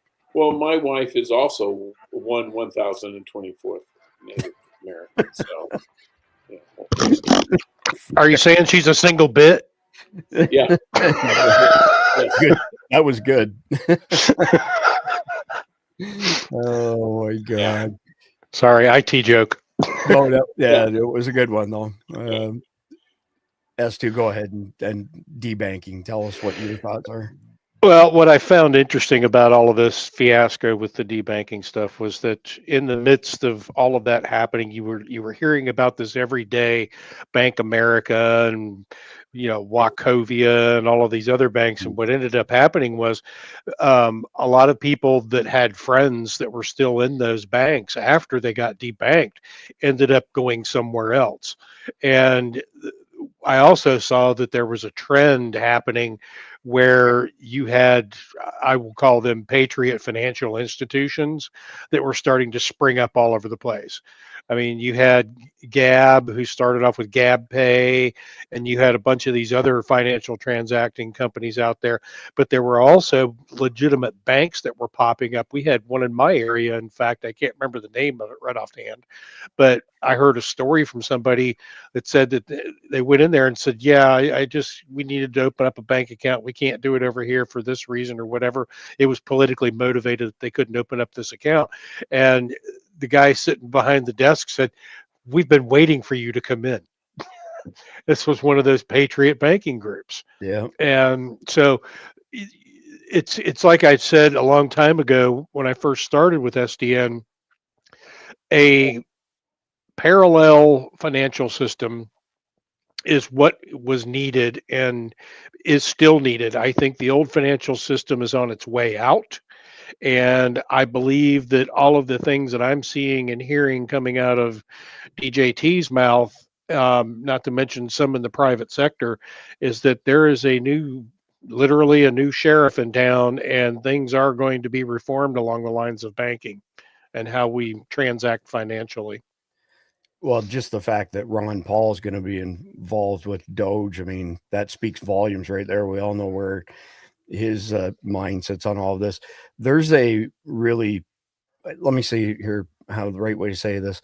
There are 4 companies in particular that are very well known for doing the online emergency medical kits, the antibiotic kits, right? So, and Jace would be one of the original ones. Duration Health, one of them. Contingency Medical is one of them. Contingency Medical, I reached out to them for, I can't remember why. I had a conversation going with their CEO, super nice guy. And he said, we're dead in the water. And I said, what do you mean? And he said, well, we lost our merchant account last week, and we've been to everybody you can imagine, and nobody will touch us because their onboarding process had a checkbox that said, I will be traveling out of the country in the near future. So as soon as you check that box, it opened up a bunch of potential add-ons. And one of those add-ons is the active ingredient in HeartGuard that the left made fun of and called horse paste, that has been taken over 15 billion times. They can't patent it, so they can't make billions off of it, but it's the best way to treat waterborne ailments like Giardia, for example, and people in Africa take it on a daily type basis, right? So they nuked his merchant account for that. Then they put him on a list. Theron's his name, and he couldn't get an account anywhere else. And I said, have I got the guy for you? So I did a fair bit of work towards the end of my consulting career in the gun industry, and the gun industry has been very maligned and debanked. And so people who just make gun accessories, and I hooked Theron up with my guy, and this is a miracle. Anybody who's opened a merchant account knows that it is a process. I mean, it feels like you're going through a mortgage underwriting. Less than 24 hours later, he had his merchant account through my buddy who specialized in gun stores. So he had people who would do stuff that were, not part of the mainstream narrative or whatever, but it's nasty stuff, man. It's really, really nasty. I was in that business for a while, and I can tell you sometimes the people that I was dealing with in certain businesses that would be what they would consider to be high risk businesses, they would end up with their merchant jacking up their merchant fees on it to cover their risk on that. And sometimes it would take as long as 6 months to get them approved. And that's with me going to bat for them, saying, I know these people personally. Yeah, once you're blacklisted, you're blacklisted. So next up here, this is a long video, it's 7 minutes. I'm not going to play the whole 7 minutes, but I'm going to play through the initial portion of it because this guy gives an explanation on recess appointments, which is the best one that I've seen, because I didn't realize there's 2 different types of recess for Congress, and I'll let him explain it. But we may have to go this route. Trump may have to go this route to get some of his people through, but he's, after what happened with Gates, whether it was 5D chess or it was just bullshit, I don't know. I don't care.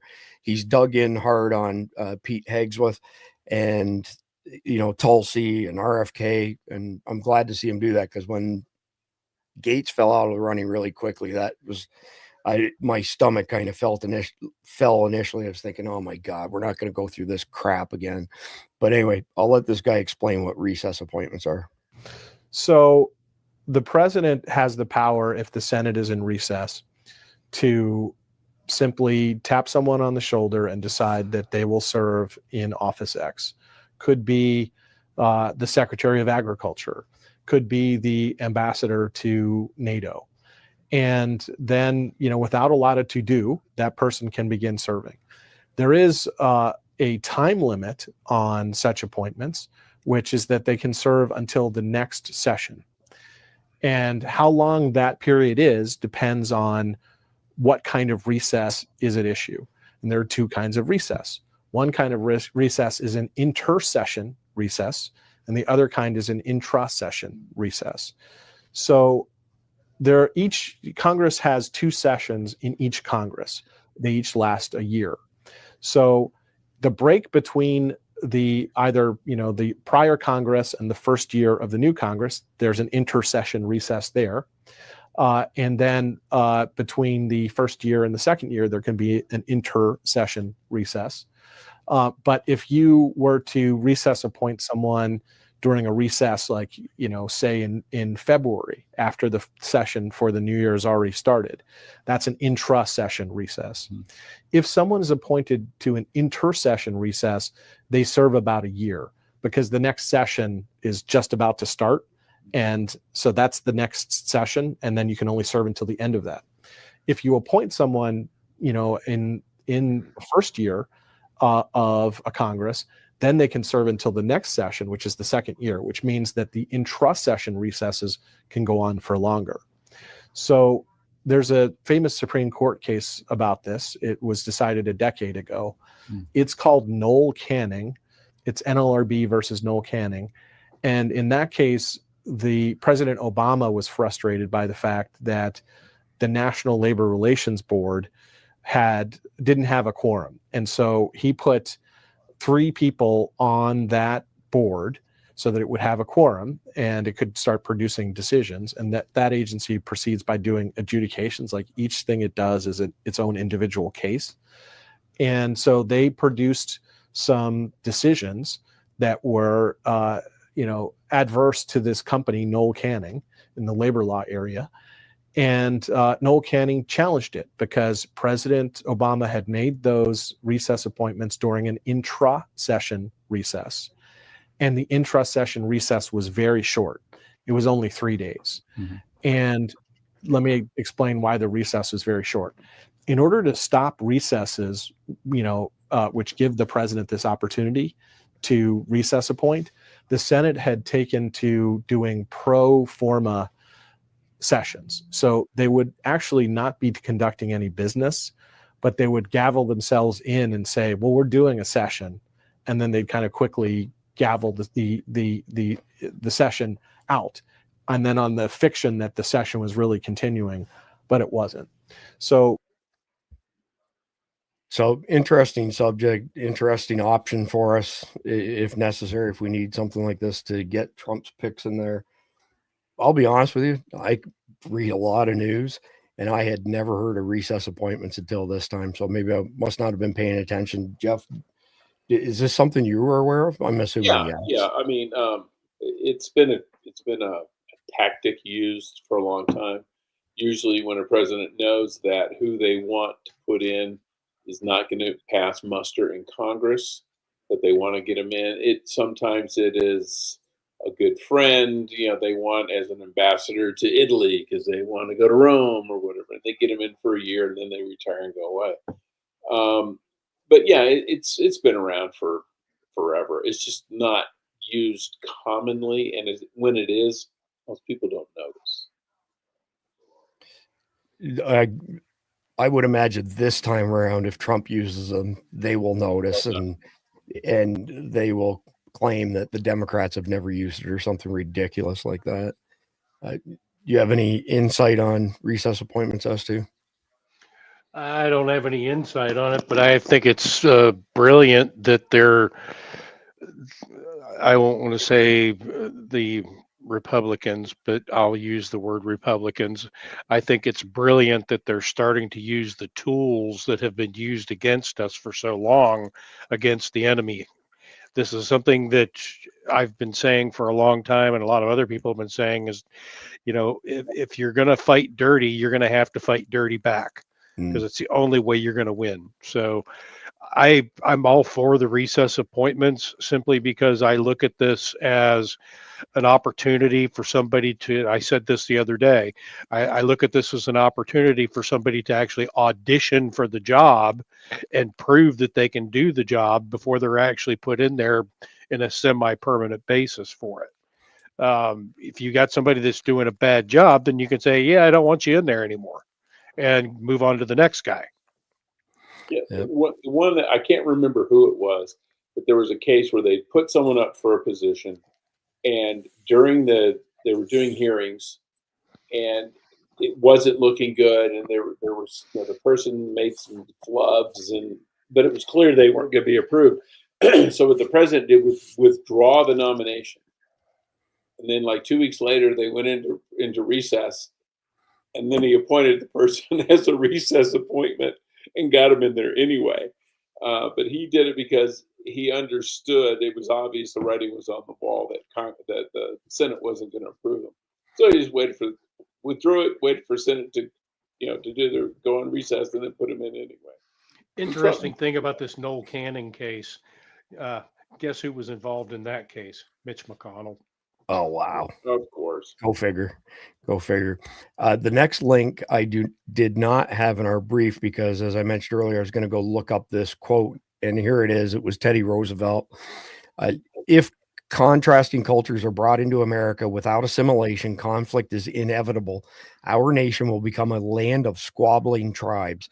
We should insist that if the immigrant who comes here in good faith becomes an American and assimilates himself to us, he shall be treated on an exact equality with everyone else, for it is an outrage to discriminate against any such man because of creed or birthplace or origin. But this is predicated upon the person's becoming in every facet an American and nothing but an American. There can be no divided allegiance here. Any man who says he is an American but something else also isn't an American at all.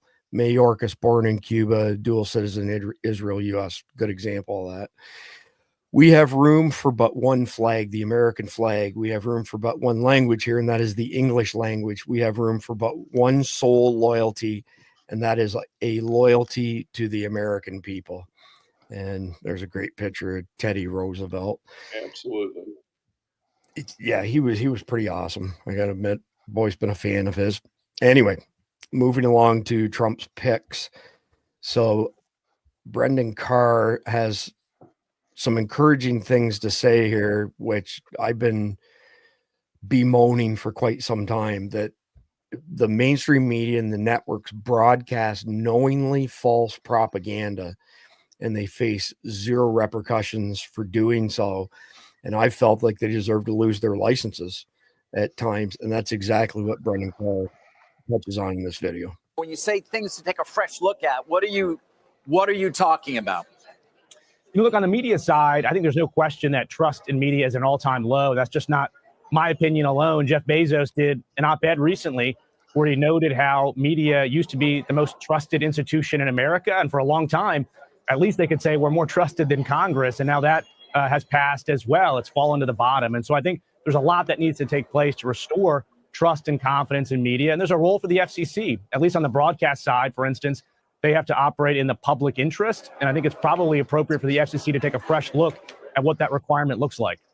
So, I mean, is that signaling that others have said you've done, that you're open to TV networks having their licenses revoked if they have, for example, perceived liberal bias? Well, look, the law is very clear. The Communications Act says you have to operate in the public interest. And if you don't, yes, one of the consequences is potentially losing your license. And of course, that's on the table. I mean, look, broadcast licenses are not sacred cows. At the same time, when you think about media, separate into two issues, right? You've got the national networks, for instance, ABC, NBC, CBS. They provide a lot of the content that the actual licensed local broadcasts disseminate. And so we need to look at empowering those local broadcasters to serve their local communities, even if that's in conflict with the interest of those national networks. I mean, at the end of the day, you got all this content from Hollywood and New York that's being distributed down through these local broadcasters. Let's make sure they feel empowered to do the right thing by their local community. So I preface the comments here by stating that in the early 1980s, there were over 500 independently owned news organizations in America. And now we have a handful, 5 or 6 conglomerates that own over 95% of the media outlets. And if you look up things like Mockingbird Media Video, you'll see all the different talking heads repeating the exact same line of bullshit. It's unbelievable crap. Now, I personally think that Elon was right, and that the rise of citizen journalists, much like ourselves, have kind of taken away a lot from the mainstream media. Jeff, I mean, you're the CIA guy, so you'd be like our in-house propaganda expert since y'all invented it. Thanks. No, I mean, it needs to pass the giggle test. You know, when they say Trump is going to throw reporters in gulags and line them up and shoot them, you just want to go, and you're basing this on what? You're just pulling this out of your ass. But they put it out as hard news. They're not saying this is an opinion piece. They're saying this is news. And when you are doing that, someone needs to say, okay, sorry, I got to call bullshit on this one. And unless you can support that claim with something factual, okay, that's going to be a strike. And when you get a certain number of strikes, maybe they need to review your broadcast license. You know, for all the hype they said about, Russian collusion and Russian disinformation, ABC, NBC, and CBS are far worse than anything that's ever come out of Russia. All right. So question for you first, then S2, same question. The linchpin of doing this would be having somebody that's the arbiter of truth. And that to me seems like a choke point, where if the wrong person, basically controlled those arbiters of truth, then you're just getting more propaganda. I'm not sure exactly how you tackle that. Do you have any thoughts on how you could tackle that, Jeff? And then S2. You'd almost, on something, like the comment about Trump's going to, shoot reporters, you'd almost have to say, okay, that's a pretty outrageous claim. What are you basing it on? And make them defend their position. And they should say, okay, he said this, here's the video, he did that. And, and if it's like, okay, he said it was out of context, he was joking, but he did say it, the words came out of his mouth, so we'll let it slide. But you need to say in context that he was joking, or, but when you just can't, when you're just pulling crap out of the air, there needs to be, if it's this is the allegation, what's your defense? And if you can't defend it, then you get a strike. Yeah, fair enough. I mean, people smarter than me, I'm sure, like yourself, could come up with a solution. Before we go to S2, just a quick comment from Roy. George Soros is buying U.S. radio stations almost as fast as China is buying our farmland. So there's a deal for over 200 AM conservative talk radio stations that Soros he's this close to having it over the hump. Brendan Carr has said that it's going to be one of the very first things that he looks at. So there's still a chance, hopefully, that gets nuked. But S2, how do we put somebody in there to be the arbiter of truth that could be used with teeth to go after broadcast licenses? Well, one man cannot be responsible for all of it, because then you have exactly what we've been fighting against, which has been the ministry of truth. The truth is what I say it is. Yeah. What I think needs to be done is, this is one small part of it, but I think the morality needs to be reintroduced back into the media. I think all of the media need to have their houses cleaned. I mean, purified, if you will, and get rid of all of these communist Marxists that they allow on their broadcast stations. Doesn't matter whether it's The View or any of these other folks. Get rid of them all and go back to American values and start purporting American values. I've looked at the degradation of the programs that are on television now over the last 30 or so years that I've been paying attention to it. And there are things on TV programs now that years ago would have been taboo to put out in front of to put out in the front of the public, period. Didn't matter whether you lived here or in Europe. Well, Europe, yeah, they were kind of on the little risque side anyway most of the time. But morality, I think, is what needs to be reintroduced back into not only journalism, but also into any television program that's going to be broadcast out into the public, because there are kids watching us. Their minds are very impressionable to the things that they see on TV.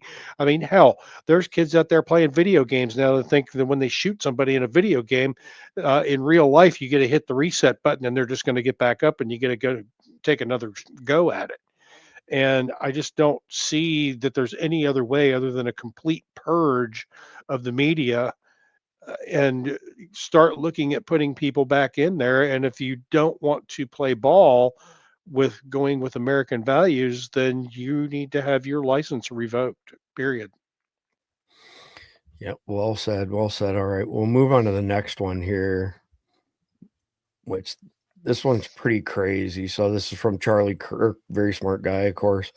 The Romanian Constitutional Court just threw out an entire presidential election won by a populist conservative candidate on the grounds of Russian interference, because Russian operatives supposedly promoted his candidacy online. Left doesn't believe in elections, a phenomenon that is worldwide. They just believe in their own power and call it democracy. And I mean, this is what happened in 2020 here. This is what happened in Brazil with Bolsonaro. And it's clearly a global problem.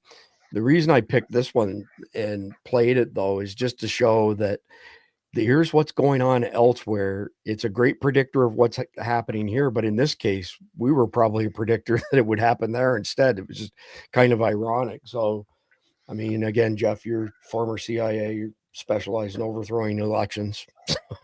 I'm just kidding. No, I wish, but no. I know that wasn't your department. If I did, we wouldn't have had Obama. But anyway, no, what this one is this is the EU exerting its authority through the Constitutional Court in Romania to prevent the rise of a Romanian Viktor Orban. Yes. Viktor Orban has been a pain in their side for years. And the last thing they need is somebody else to say, yeah, what he said. Yeah, it's total crap. It's absolute manipulation, but it's the EU. The EU does not care. It is a bureaucratic megalith that, it has its own momentum and probably its own gravity, its own gravitational pull. And that's all that, but that's all that was. What you're seeing in the Eastern EU nations, the ones that used to be communist, the ones that know what communism is and what it looks like, they are more freedom-loving conservatives than the rest of Europe. And you saw it in Poland was that way, and then they kind of manipulate to where they get a leftist president in there. They can't get Orban out. They've tried multiple times, and they're trying to keep this guy Tergescu from rising in Romania, because it's a kind of divide and conquer. They cannot let freedom-loving conservatism get a foothold in multiple countries at the same time, or they're in big trouble. They're in big trouble. Kind of like South Korea. Like South Korea. But if you look at what, you saw the same thing in the Netherlands. You had the farmers movement, because they said, we're not putting up with this crap anymore. You look at Geert Wilders, who was a conservative politician, who says, we have all these foreigners in here. We have all these Muslims, and they don't believe in Dutch culture, Dutch, standards, Dutch beliefs, and we got to stop it. Well, they tried to put his ass in jail. So, I'm taking a shot at him. Yeah, exactly. Is there anything you want to weigh in on there, S2? Well, like I said, South Korea is another prime example of that. We look at what just happened over there. And once again, last week, I said that reeks of the State Department as well, going in and meddling with things over there. So that way North Korea can do their saber rattling and, for whatever their end game is, maybe that was just a trial run of a plan that's to come down the road. Who knows? But, looking at freedom is beginning to spread around the world at this point, where people are saying, we've had enough of your bullshit, NWO. Yeah. And that's all the EU is. The EU is an extension of the NWO, in my opinion. I would actually argue it's the center of their universe. It's these British technocrats, European technocrats, I should say, and many of them unelected as well, like Klaus Schwab and so on. All the technocrats are unelected. Yeah, exactly. The regulators. Yeah. So it's interesting. I've already forgotten their name, mentioned the Chinese farmland in the comment that I put on screen. But breaking: NFL Hall of Fame quarterback Brett Favre calls on the incoming Trump administration to take back all farmland that China owns in America. I think it's safe to say that all three of us, Survival Dispatch in general, we all support that initiative. So I'll move to JD Vance in. Can I make a comment on that real quick? Yep. Pardon my French, we are the only fucking country in the world that allows outside entities to come in and buy land in our country. We're the only country that allows that. Nobody else does that. You can't go down to Mexico as an American and buy land down there. What the? Pardon me. WTF? I'd have to look into that because I got a buddy of mine who was in high tech when I was, that owns a whole bunch of property in Mexico. He's a developer now, but I'll touch base with him and ask him on that one. A lot of the Mexican real estate is long-term leases. You go down to Rocky Point, you buy a condo. Actually, what you're buying the building, but the land is a 100-year lease or a 50-year lease. Yeah, but you don't own the land. No, you don't own the dirt. So JD Vance, West North Carolina, and the scene was so bad there, it brought tears to his eyes. Things you want people in this area to see change under your administration that starts in January. Well, I think hopefully it doesn't take 45 days for this to happen.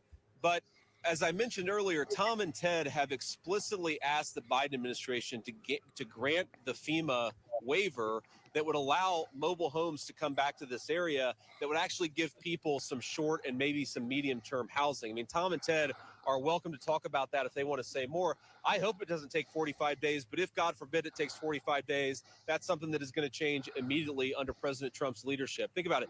The argument here is that you can't allow people to put mobile homes in a floodplain in an area that has the risk of flood damage. Well, that's pretty much this entire area, an area of the state of Massachusetts. If you don't grant a waiver, you're effectively telling people they've got to move hundreds of miles away and do it 2 weeks before Christmas. It's ridiculous. It's atrocious. And we need a government that responds quickly to the needs of its citizens. So much of the frustration at FEMA, at everybody else, it's not malice. I don't believe that the officials of the Biden administration are intentionally doing bad things, but it's bureaucratic red tape, it's slowness, it's a bureaucracy that is moving at the speed of a glacier when what you need is people to respond to the concerns of the people of Western North Carolina.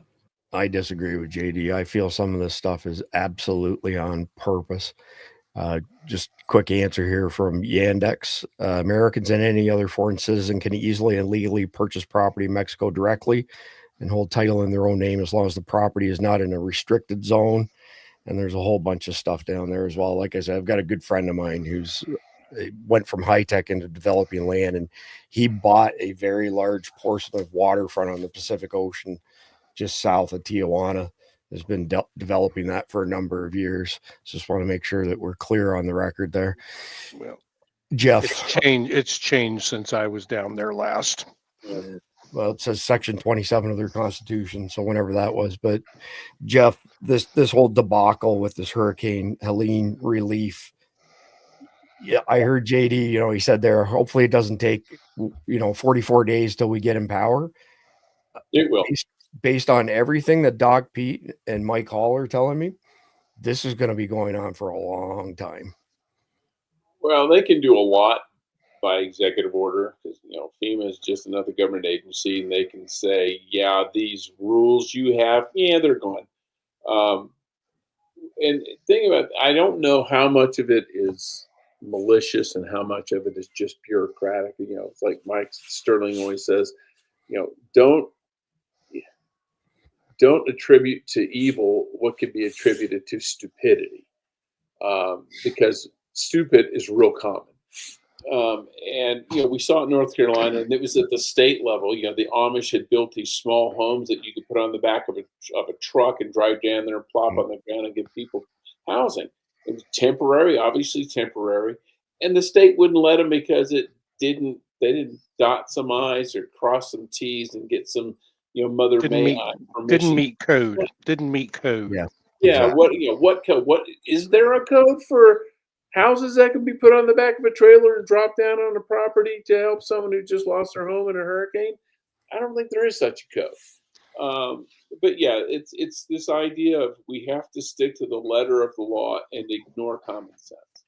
So many of these tiny homes, they're built on a trailer bed with wheels. Then you put them on site, you level them, you put a skirt around them, and it just looks like a home that's there. And I'm with you. I'm not aware of any building codes that say that you can't put a trailer on your property unless there's covenants and restrictions for like a HOA or something like that. But this all revolves around that one dingbat in one particular county who Harley Masterson. That's it. Thank you. So she was basically saying, yeah, well, winter's coming and you can sleep on a tent on the ground, but we're not going to let you move into these tiny homes because they're not up to code. And oh, by the way, DCF is going to come pay you a visit because you don't have a good home for your child. So we're going to take your children away from you. These people are just. Well, the big question needs to be, well, do the tents meet building codes? And I would argue, no, they don't. Touche. Not if what they're comparing these tiny homes to, because they say that these tiny homes have one electrical outlet, they have a place to plug in a heater, and they have a toilet, and that's all they have. A tent doesn't have all that. Doesn't have any of that.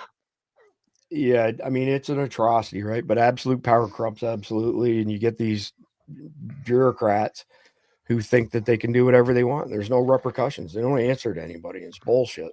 So They need to get fired. Yeah, I couldn't agree more. Could not agree more. So we're all very familiar with the 51 security experts who came out prior to the 2020 election and said that the Hunter Biden laptop was Russian disinformation. Don't believe it. And of course, they were proven completely wrong. So I agree with this post here. Thanks to all 100 national security officials for slamming Tulsi Gabbard. You've done her a great favor. You see, no one trusts any of you now. Do you trust another letter coming out of the intel agencies? Reminds me of a letter you may have heard of about the laptop from hell being Russian misinformation. Remember? I mean, I think that's pretty well said. And Trump's not going to back off on Tulsi. But I asked how many of the 100 also signed the Hunter laptop. Yeah. And thing is, I know some of those 51 and political hacks, complete political hacks. So whether it's Congress, these intel, officials, or the mainstream media, they all have single digit support amongst Americans. Nobody trusts them and believes them. So I'm starting to wonder, the old Einstein adage of he who keeps doing the same thing, expecting different results is insane. They just don't change. Like none of this has worked. Like I've seen people in the past month on the left say to other people on the left, we have to change tactics. It's clearly not working, only to have the other side, like the outgoing head of the DNC, double down on the domestic or DEI crap and shit like that. That's been totally rejected. My advice is keep doing what you're doing. lunatics on the left and uniparty and rhinos. Just keep doing the same thing. I don't know if either one of you want to comment on that at all. Said it. Yeah, fair enough. Okay, so I've got another clip here of Kristen Walker's interview with Donald Trump, and this is, she tries to go at him and tries to say, you know, are you going to renounce your conclusions that 2020 was stolen? Minute 51 seconds, going to play the whole thing. Sir, I don't have to tell you this because you've talked about it. It comes at a time when the country is deeply divided. And Insinuating that he's the reason, by the way. now you're going to be leading this country for the next 4 years. For the sake of unifying this country, will you concede the 2020 election and turn the page on that chapter? No. No, why would I do that? But let me just tell you, when you say the country is deeply divided, I'm not the president. Joe Biden's the president. But you're going to be the president. No. I'm not the president. So when you say it's deeply divided, I agree. But Biden's the president, I'm not. And he has been a divider. And you know where he divided it more than anything else, and it probably backfired on him, I think definitely, is weaponization. When he weaponized the Justice Department and he went after his political opponent, me. He went after his political opponent violently because he knew he couldn't beat him. And I think it really was a bad thing. And it really divided our country. Sir, Democrats have control of the White House now. They didn't in 2020. If they are going around stealing elections, why when you didn't say they Democrats have control now of the White House? Yeah. So why didn't they steal this election? Since they have more power now. Because I think it was too big to rig. So you won't. Too big to rig. To the people who say that you're now directing your Justice Department to investigate 2020, and they want to move on. Very capable. I think Pam is going to be great. Precious resources. By the way, is that what you want them to do? Just so you know, I have the right to do that, but I'm not interested in that.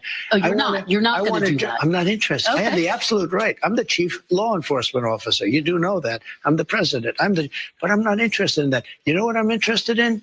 Drilling and getting prices down and stopping people from pouring into our border that come from prisons and mental institutions. That was absolutely glorious, in my opinion. The whole interview, Trump just manhandled her. Go ahead. That was a smackdown. Yeah. Yeah, he's so much better prepared this time around. I was kind of actually surprised that he gave them the interview, to be honest with you, because hasn't given the mainstream media a whole bunch of his time, since this election cycle began. But in that vein, I've got another portion of that interview I want to show. So Trump on FBI Director Wray, he invaded my home, and then when I was shot in the ear, he said, "Oh, maybe it was shrapnel." Are you going to fire the current FBI Director, Christopher Wray, who you appointed? Well, I can't say I'm thrilled with him. He invaded my home. I'm suing the country over it. He invaded Mar-a-Lago. I'm very unhappy with the things he's done. And crime is at an all-time high. Migrants are pouring into the country that are from prisons and from mental institutions, as we've discussed. I can't say I'm thrilled. I don't want to be Joe Biden and give you an answer and then do the exact opposite. We're going to talk about So I'm not going to do that. What I'm going to say is I certainly cannot be happy with him. You take a look at what's happened.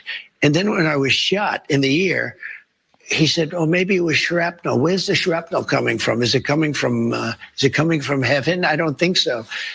So we need somebody to straighten. I have a lot of respect for the FBI, but the FBI's respect has gone way down over the last number of years. Don't you have to fire him in order to make room for Kash Patel if he is in fact confirmed? Well, I mean, it would sort of seem pretty obvious that if Kash gets in, he's going to be taking somebody's place, right? And somebody is the man that you're talking about. Yeah, it doesn't take a whole lot to connect those dots at all. Anything you'd like to add to that, S2? Well, that was kind of a stupid statement on her part. What do you think? I mean, yeah, Kash Patel and Ray. How do you say I'm going to fire Ray without saying I'm going to fire Ray? Yeah, no kidding. No kidding. But we just got a piece of news in. Let me double check who it came from. I think it might have been, Ralph Stone over in our Signal chat, which is for Survival Dispatch Insiders. maybe an hour ago or so. This hit the news right there. So U.S. launches massive airstrikes against ISIS in Syria after Assad regime falls. So this is breaking news right now. Thank you, Roger Stone, for sharing this with us. 75 precision strikes. What do you two make of that? I thought we were going to stay out of this and give them humanitarian aid. We're up to it in our necks. Agreed. Well, Biden trying to start another war to drag us into that, just to make a mess for Trump. Why do we give a rat's ass who wins that war at this point? So Joe Rogan made a statement last week. I can't remember who was on the panel with me, but basically said, why do we have this long period between the election and putting, Trump in office and allowing the existing administration to do all this crazy bullshit? And of course, the answer was, many years gone by, 1800s, that it took a long time for word to travel, news to travel. So they had to have time for everybody to go home, et cetera. Go ahead, Jeff. Well, it used to be worse. The inauguration used to be in March. Did it really? I did not know that. Yeah. Because again, the guy from Illinois would be riding a horse to Washington, D.C. Well, Okay. Plus you had the Electoral College, and it took time for them to meet and vote for the same reasons. And then when they finally decided who was going to be the president, you had to send a message to him. There was no telegram or telegraphs in those days. So a courier had to say, hey, you're the new president. And then he had to pack up and move his ass to D.C. Yeah, definitely not relevant for today, right? I mean, we should be changing things. It's a good point on Rogan's part. So Joni Ernst, Pete Hegseth, and I will continue our constructive conversations as we move forward together in this process. We plan to meet again next week. At a minimum, we agree that he deserves the opportunity to lay out his vision for our warfighters at a fair hearing. Cat Turd's response, who in the fuck do you think you are? You had no problem giving piece of shit Biden his ridiculous DOD pick.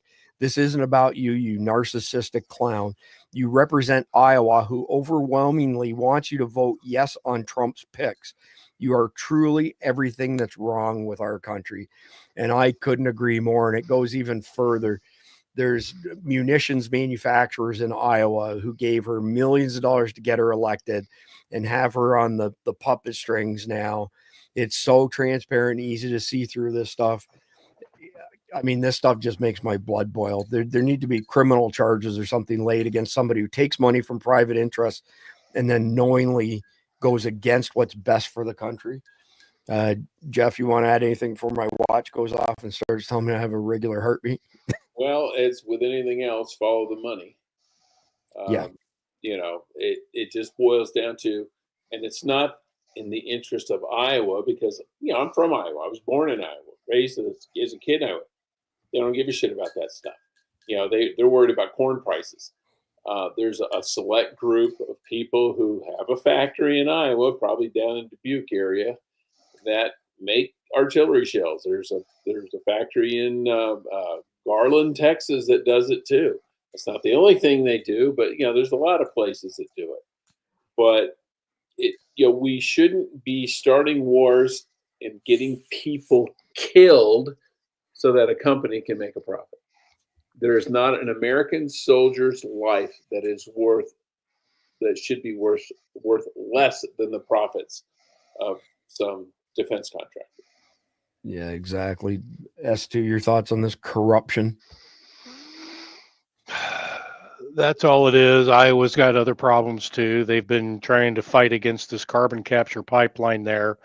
A lot of the citizens there had gotten together with the Public Utilities Commission, who was trying to implement eminent domain so that they could take the farmers' land so that they could put this pipeline in place, which was just another globalist scam to convert what they call carbon credits to cash, Right. and it was supposed to be on the back of where they were using corn to manufacture ethanol, and they were going to capture that carbon in this pipeline, and which was probably just going to be an empty vessel that was going to allow them to launder the money coming out of the ethanol business. Yep. But they got put on, Navigator got put on the train back to Texas, and the fight is still ongoing. Now there's a new company that's come on that's trying to do this too. So it's I mean it's all about, at the end of the day, it's all about the Benjamins. Yes, it is, because the next one here is that clown Lloyd Austin. And I'm proud to announce today the commitment of a new Ukraine Security Assistance Initiative package worth nearly $1 billion. And I'm proud to announce today the commitment of a new Ukraine Security Assistance Initiative package. More of our money going down a rat hole. I played that twice because it's so offensive, and you'll see the timestamp. This happened, late last night. Convenient that they would announce this on a Saturday night, but Blinken's on record last week, no surprise, stating that they're going to vacuum up every spare penny that they can find and send it to Ukraine before Donald Trump comes in. So this just goes on with not only the corruption angle, but also this fact of we have to adjust for modern times. We can't have administrations doing this shit after the American public has spoken. It's absolutely egregious. I'm waiting to see what Trump's going to do to claw this money back. Well, what you do is you say any and all monies designated for Ukraine in the future are going to be parked in a bank account and just sit there. I don't care if Congress does it and say, well, how come you haven't dispersed that money? We haven't found an honest Ukrainian to give it to. Yeah, that's good. It is an anti-corruption issue. Yeah. So you show me an honest Ukrainian, we'll talk. Until then, we're not giving it to criminals. That's called money laundering, and I don't want to make myself liable for some criminal charge. And Elizabeth Warren is silent. Oh, that's funny. So this link would have been better earlier in the broadcast, but the brief is so big. It's like a 22 megabyte file today, which is pretty large. I forgot how many pages it was when I converted it to a PDF, but this entire thread. So if you click into this from the brief, which you can download for free from our Patreon, reveals how under this administration, they basically manipulated federal laws like the Bank Secrecy Act to access Americans' private financial data without a warrant. So that was used to compile essentially lists of people who support Donald Trump and other conservative organizations, amongst other things as well. It wasn't just about that, but that's what it was primarily about. So we're back to corruption. And while you were gone, Jeff, that was the theme of the week last week. Like the overarching theme was government corruption, whether it be here or abroad. I think we could do a show 7 days a week, many hours per day on nothing but government corruption, and we would never get to the bottom of that barrel ever. Not even close. All you would have to do is do a show on each member of Congress and each member of the Senate, and that would keep us busy for a year. Over a year, actually. Yeah, True. No kidding. So that's the end of chapter 2 for tonight. I want to give a quick shout out to our friends over at Native Path, also Native Hydrate, which is their brand of branched chain amino acids. So it's amazing. I've sent these to a whole bunch of different people, many of whom are much smarter than I am, like Todd Callender, Dr. Jason Dean, etc. So Dr. Jason Dean had just ended his relationship with LMNT because they added some product that he was no longer willing to put his name on for this sort of stuff. Todd is an absolute genius when it comes to this stuff, Todd Callender. And I've got a bunch of emails from our followers who've bought this and are super impressed with how they feel and the fact that there's no sugar in it. Sugar is the ultimate evil, right? Sugar is what caused this. I don't know if you caught it or not, Jeff. Last week, there was a report issued that 208 million Americans are obese or very overweight. Wait, you talking to me personally? I am not talking to you personally. I'm not, and I'm not well, talking. You're probably right, because my doctor just put me on metformin because my blood glucose levels are too high. And I watch what I eat. I don't like graze on cookies or anything like that. Yeah. Hey! Now don't be bashing on my chocolate chip cookies now. I didn't mention you by name. At the end of the day, not to go too far down the rabbit hole, but the war on fat meant that fat was taken out of food, makes it taste like shit. So they put copious amounts of sugar in, super addictive. And I'm telling you right now that if you drink things like Gatorade, which is full of sugar, you drink sodas, anything like that, and you switch over to these branched chain amino acids, which taste really well, I'm telling you right now, in 24 hours, your energy level will go up, your hunger level will go down, and you'll just feel a whole heck of a lot better. I am very adamantly against picking on people because of their, station in life as far as their health and fitness is concerned, because people don't know what they don't know. And if you study up on this subject, there's some really heinous information out there that RFK Jr. is going to bring to an end. I would go so far as to predict just getting RFK in and getting all the drugs banned and the food color dyes that have all sorts of carcinogenic side effects, et cetera, we're going to see a much healthier America over the next couple of years without having to, it's not a heavy lift. Just get the poison out. Jeff, go ahead. I was just going to say, we can still pick on Mike Sterling though, right? Well, he's not here, so pick on him all you want. Okay. Yeah. So I will mention, by the way, if you go to nativehydrate.com/dispatch, you can get up to 44% off on this. They sent me the initial batch. I'll tell you that straight up. But after that, we bought our own. So we buy like a 3-month supply at a time. And there was a flavor from Extend BCAAs that I drank for years. It was grape, and they changed the formula. And much like every other BCAA, it just tastes like crap. And so we've had to mix BCAAs and disguise it with other things. It's really important that you take in branched chain amino acids. Amino acids are the basic building block for everything, but that's it for that. Native Hydrate, they're one of our sponsors. Appreciate it if you support them. They're super guys. They're Texas-based, by the way.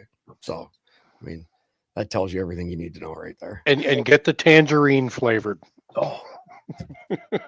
I remember you told me you ordered that. That's what the latest order that Cindy and I put in. Same thing, the tangerine. This is my second order. Hey, every time you see a thermos or a cup like this, anything but that's not a coffee cup, that's what's in my cup. And it's fantastic. Can't say enough good things about them. Good company too, by the way. Dr. Chad Walding is our people. He's been on before. We're going to have him on Truth Be Told with Todd again here shortly. But he is one. If you feel like you share values and beliefs in common with us at Survival Dispatch, I'm telling you, Dr. Chad Walding is our people. All right, moving along. So chapter 3, we like to cover some, kind of off the wall and some funny stuff. So yesterday, Trump made all the world leaders wait on him because he wanted to greet our Marines who are stationed in France and shake their hand before he went to the official gathering, which they held up because they were waiting for him. You can call this grandstanding, you call it whatever you want, but Donald Trump truly believes in our military. So next one up here. Thank goodness Donald Trump is willing to go represent this country on the world stage. He's not taken office yet, but you can already see the attitude change of the American posture and the posture of the rest of the world. This man projects strength. Can't remember, but if this is the same video I showed earlier, I'll nix it. We'll move on to the next one. We haven't had a functioning president. Let's just be honest. For God knows how many months. And thank goodness Donald Trump's willing to go represent this country on the world stage.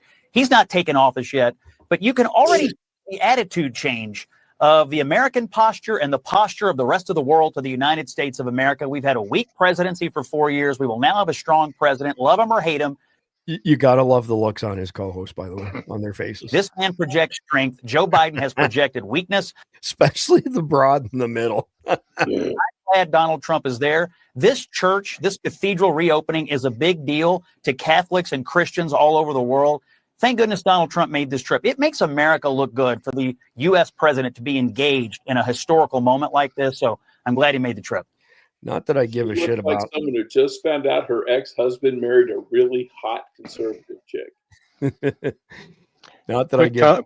Quick comment on that. Guess who couldn't be bothered to show up for that? The Pope. Yeah. No Really? kidding. Yep. Yeah. So Okay. he's a woke.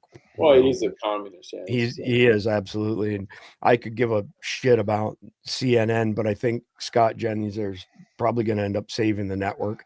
So here's a different angle of the handshake that was shown earlier between Donald Trump and Zelensky.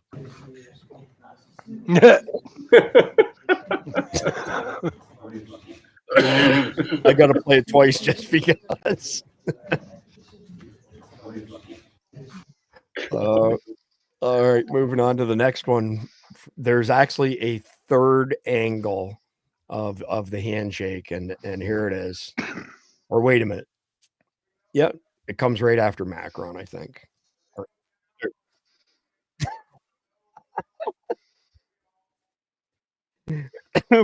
Oh my God! We can't see it.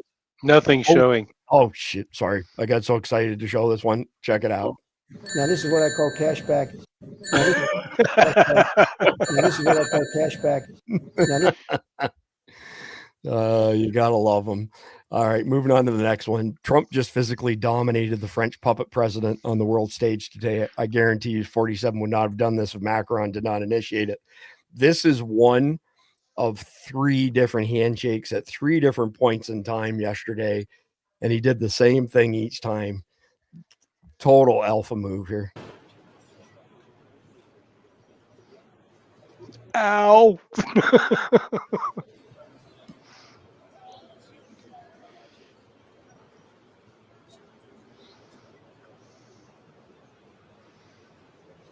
Looks like he's getting ready to punch him in the face.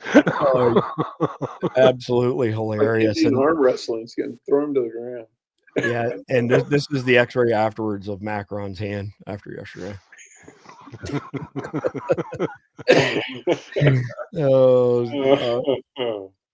All right, moving on to the next one. This picture right now, the picture from this is, of course, this is funny, haha stuff, but this picture, that still that you're looking at right now, is one of the most viewed images on X today. And yes, I agree with us too. This is absolutely hilarious. What's this her saying? That's what a real man looks like. Oh.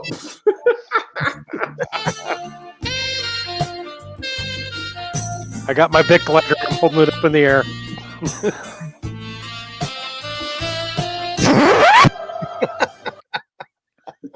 I'm sorry, but that's funny as hell. That is funny. Oh my God, I don't know who the editor was. It's probably Dilly Mean Team, but that's some funny stuff.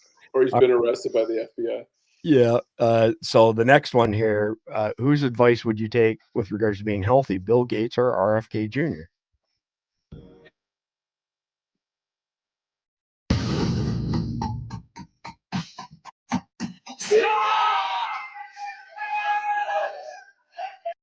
Go play it again, just because you got to watch Bill Gates. Oh, that's awesome. That's so awesome. All right. From the Department of Insanity. This one is 3 minutes long. I am not going to play the whole thing. You can't make this shit up, but this is how rampant mental illness, has become in America. What the hell is that? My name is Lacey Marie Basil, and this is my story. I was born as James Lyle, September 2nd, 1947. I have lived the past 6 years as my true self, a 75-year young transgender woman. Yeah. I am the happiest I've been in my entire life. If you remember nothing else from this short testimony, remember that being trans is not a choice. It's biological. We are born this way. I was born with the brain of a girl and the body of a boy. Now that was... Yeah, that's enough of that. We call those pussies. Yeah, but it's biological. No, it's mental. The extreme mental illness. If you want to watch the whole body debacle, is just fine, or was before you cut stuff off. yeah. If you wanted, somebody who said it over there, Doc Holt. Yeah, I love him. Freaks, absolutely freaks. So speaking of freaks, here we go. So Governor Tim Walz takes a swipe at Americans for rejecting wokeism and voting for Trump, we were pledging to be inclusive. We were pledging to bring people in. Donald Trump has said that isn't what he wants. I think we're going to have to understand what type of leadership do they want. We were pledging to be inclusive. We were pledging to bring people in. Donald Trump has said that that isn't what he wants. And so if that's what America's leaning towards, I guess for me, it's to understand and learn more about America, because I thought that they were going to probably move towards a more positive message. I think. God, we dodged a bullet there. Oh, man. So funny, not funny. Leftism dies without censorship, algorithm, shadow ban, demonetize, deplatform, hate speech, fake news. That meme says a mouthful right there as far as I'm concerned. All right. If the last 4 years was a picture, this is a real picture from this weekend, by the way. When Looks like the Crypt Keeper from Tales of the Crypt. God, isn't he a mess? It makes me want to sing the song, God is in his holy temple. It's just bizarre. Oh my God, it's just too crazy. But all right, moving on to the next one here. So this is for all the people, by the way, who are saying that Pete Hegseth did something to some girl, which, by the way, was completely investigated and dropped. So you said Pete Hegseth did what? I mean, look at this gong show. You got the guy up here with the dog, Sam Brinkman, who was in charge of nuclear waste. Ended up getting fired because he kept stealing luggage from airports that were full of women's clothing. You got Pete Buttplug and his bum buddy here on the swing behind him. You got Richard Levine, who's our head of Health and Human Services, which is where RFK is going. You got the I don't know, for lack of a better term, the upside down toilet brush here that gives our press briefings every day. You got a dude who on the front lawn of the White House showed his bolt-ons to everybody without his hands in front of him. Bolt-ons. You got the guy who single-handedly tanked Bud Light, Dylan, whatever his name is, can't remember his last name. Mulvaney, that's it. Thank you. You got this lunatic here who ran around the White House with these big long nails in a skirt, as flamboyant and queer as they come. Same with this guy beside him, and same with this guy down here in the bottom left corner. Then you got this guy here who had sex in one of the Senate chamber. In the Senate chambers, yeah. And had the nerve afterwards to say that it was an act of love and he was being unfairly targeted. Yeah. But Tulsi Gabbard shouldn't be, confirmed, and Pete Hegseth. It's just unbelievable. I don't want to hear anybody from the other side say anything about Trump's picks. And so, of course, we had all the news last week on Justin Trudeau rushing down to Mar-a-Lago to beg Donald Trump not to institute 25% tariff on all Canadian goods. 75% of their economy is derived from us. And Donald Trump said, listen, why don't you just become the 51st state and you can be the governor? So this is this picture was titled, when I downloaded it, The Great Dawn of the North. All right. And, here we are. The handshake heard around the world. Trump returns to world stage with Paris power grab. That whole thing, I kept seeing one after another coming up yesterday as it was happening, laughing like, oh my God, he cracks me up. And anybody who knows him, like Kid Rock and those guys, say he's got just a fantastic sense of humor. All right, moving on to the next one here. Here's your picture, S2. I love that Trump is smiling to Macron and Zelensky are not. As someone in the comments so eloquently put it, party's over, boys. All right. And the last one here. This is an actual post. This is not a joke, by the way. This is a truth that Donald Trump posted. Here are my new Trump perfumes and colognes. I call them fight, fight, fight because they represent us winning. Great Christmas gifts for the family. Go to gettrumpfragrances.com. Merry Christmas and Happy New Year.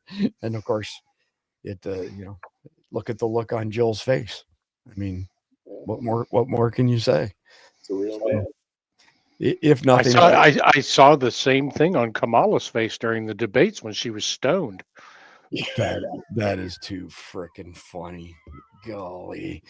There has been, just in the past 24 hours, there's been absolutely no shortage of news whatsoever Definitely really appreciate the updates from our audience while we're live on things that are happening that we can't catch up on because we're tied up.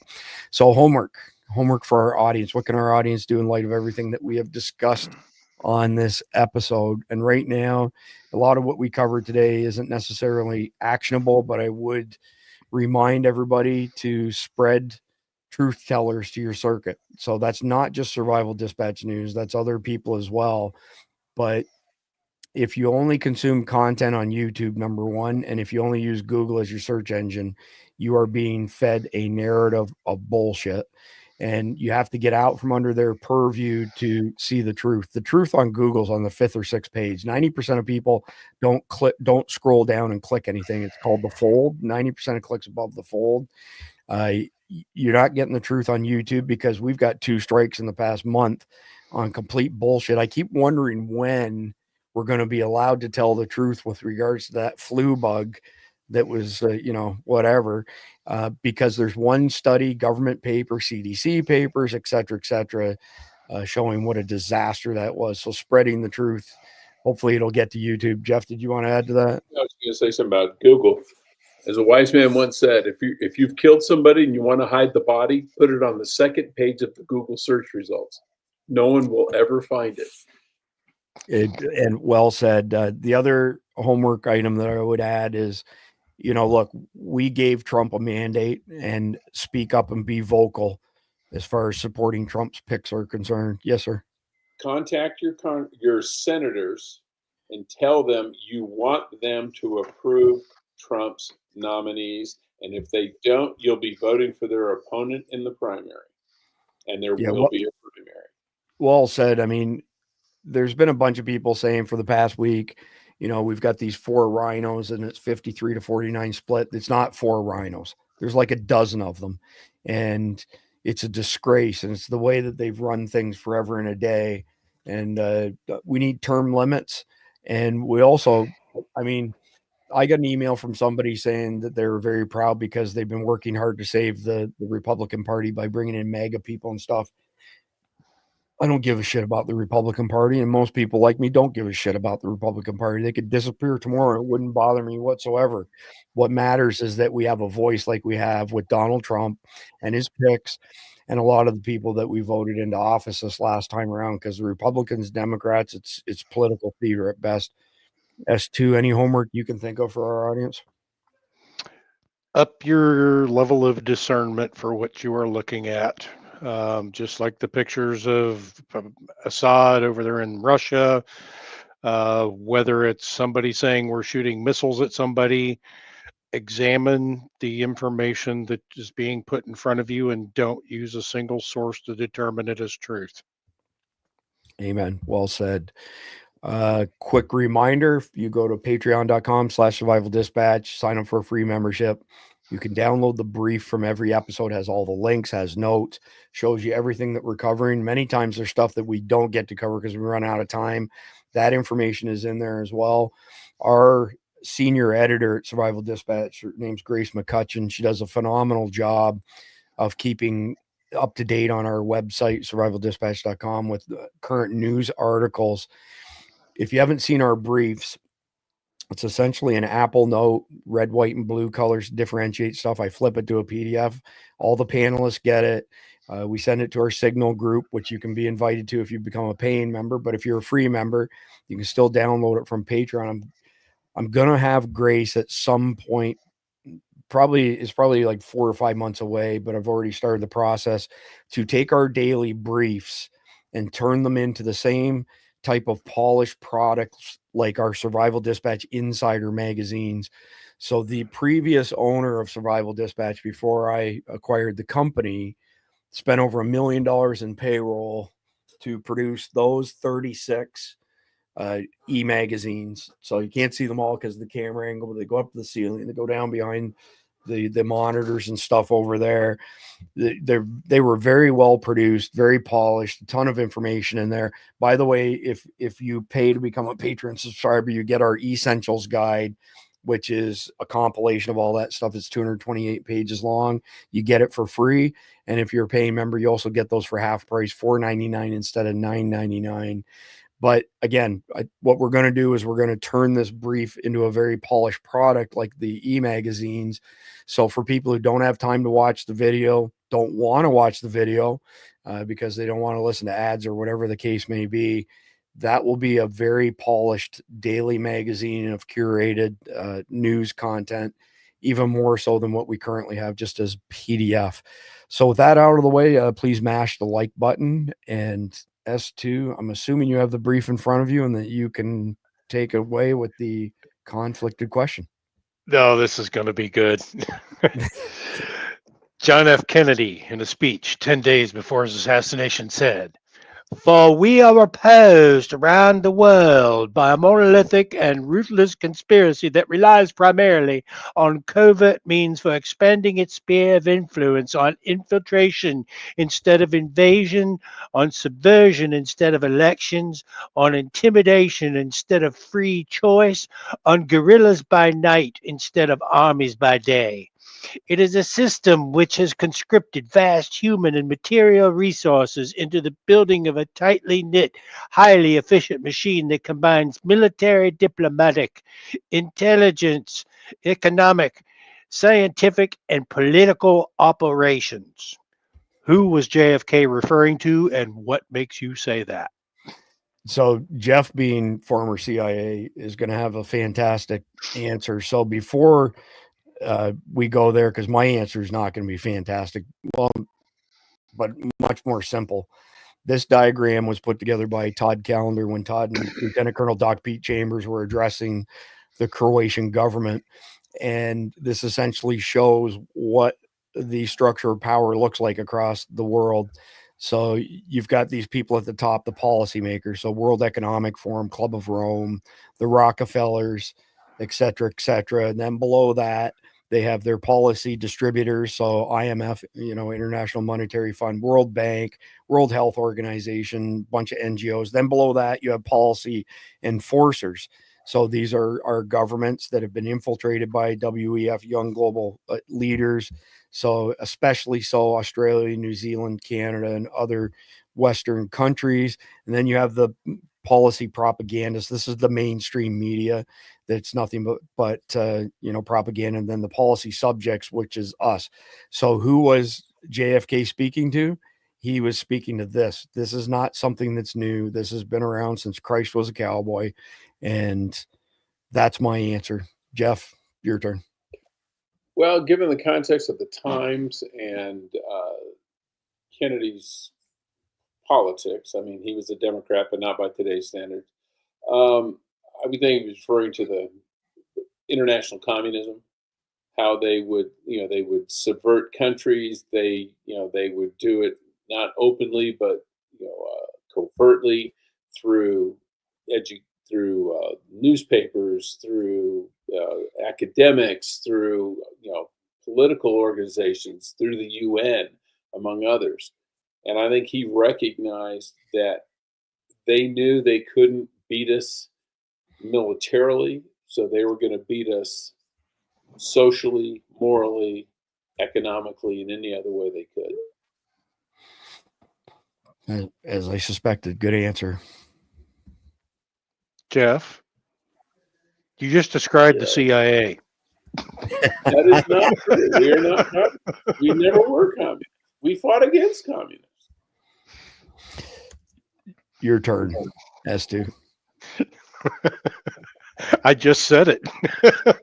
No, it's the new world order. I mean, that's what it is. That's what it's always been. It's just been repackaged and rebranded so many times over and over again. The tactics are the same. They never change because they have no imagination, because they are communists. Yeah, that pretty much says it all, doesn't it? All right. Well, if nobody has anything else to add, we appreciate everybody out there and your support. We will be back tomorrow night at 7 p.m. We do have a couple guests scheduled this week. I have to kind of dig back in my memory. I know we've got the president of CCW Safe coming on. Really decent guy, really decent corporation, very strong Christian beliefs and values. So there are people as well at Survival Dispatch. But I'm sure, as usual, there'll be plenty of news for us to comment on, and that's it. Please like, share, comment, subscribe. God bless America. Hoorah. Pete Hegseth's journey from a small town in Minnesota to the Pentagon is a testament to his commitment, leadership, and deep-rooted patriotism. After graduating from Princeton and Harvard, Hegseth chose to serve America on the battlefield. As an Army National Guard major, he led troops in Iraq and Afghanistan, earning 2 Bronze Stars and a Combat Infantryman badge. Hegseth's experiences taught him firsthand the value of sacrifice and the importance of military strength. A vocal advocate for America's veterans, he's fought tirelessly to reform systems that leave our heroes behind. As a media figure, he's championed patriotism, accountability, and America First values, while exposing how wokeness threatens to weaken our military's mission and readiness. President Trump's choice was clear. Hegseth is a leader who understands both strategy and service. He stands ready to eliminate distractions, bring renewed focus to peace through strength, and ensure America remains the world's most powerful force for good. Pete Hegseth is here to protect and serve, because for him, service to America never stops.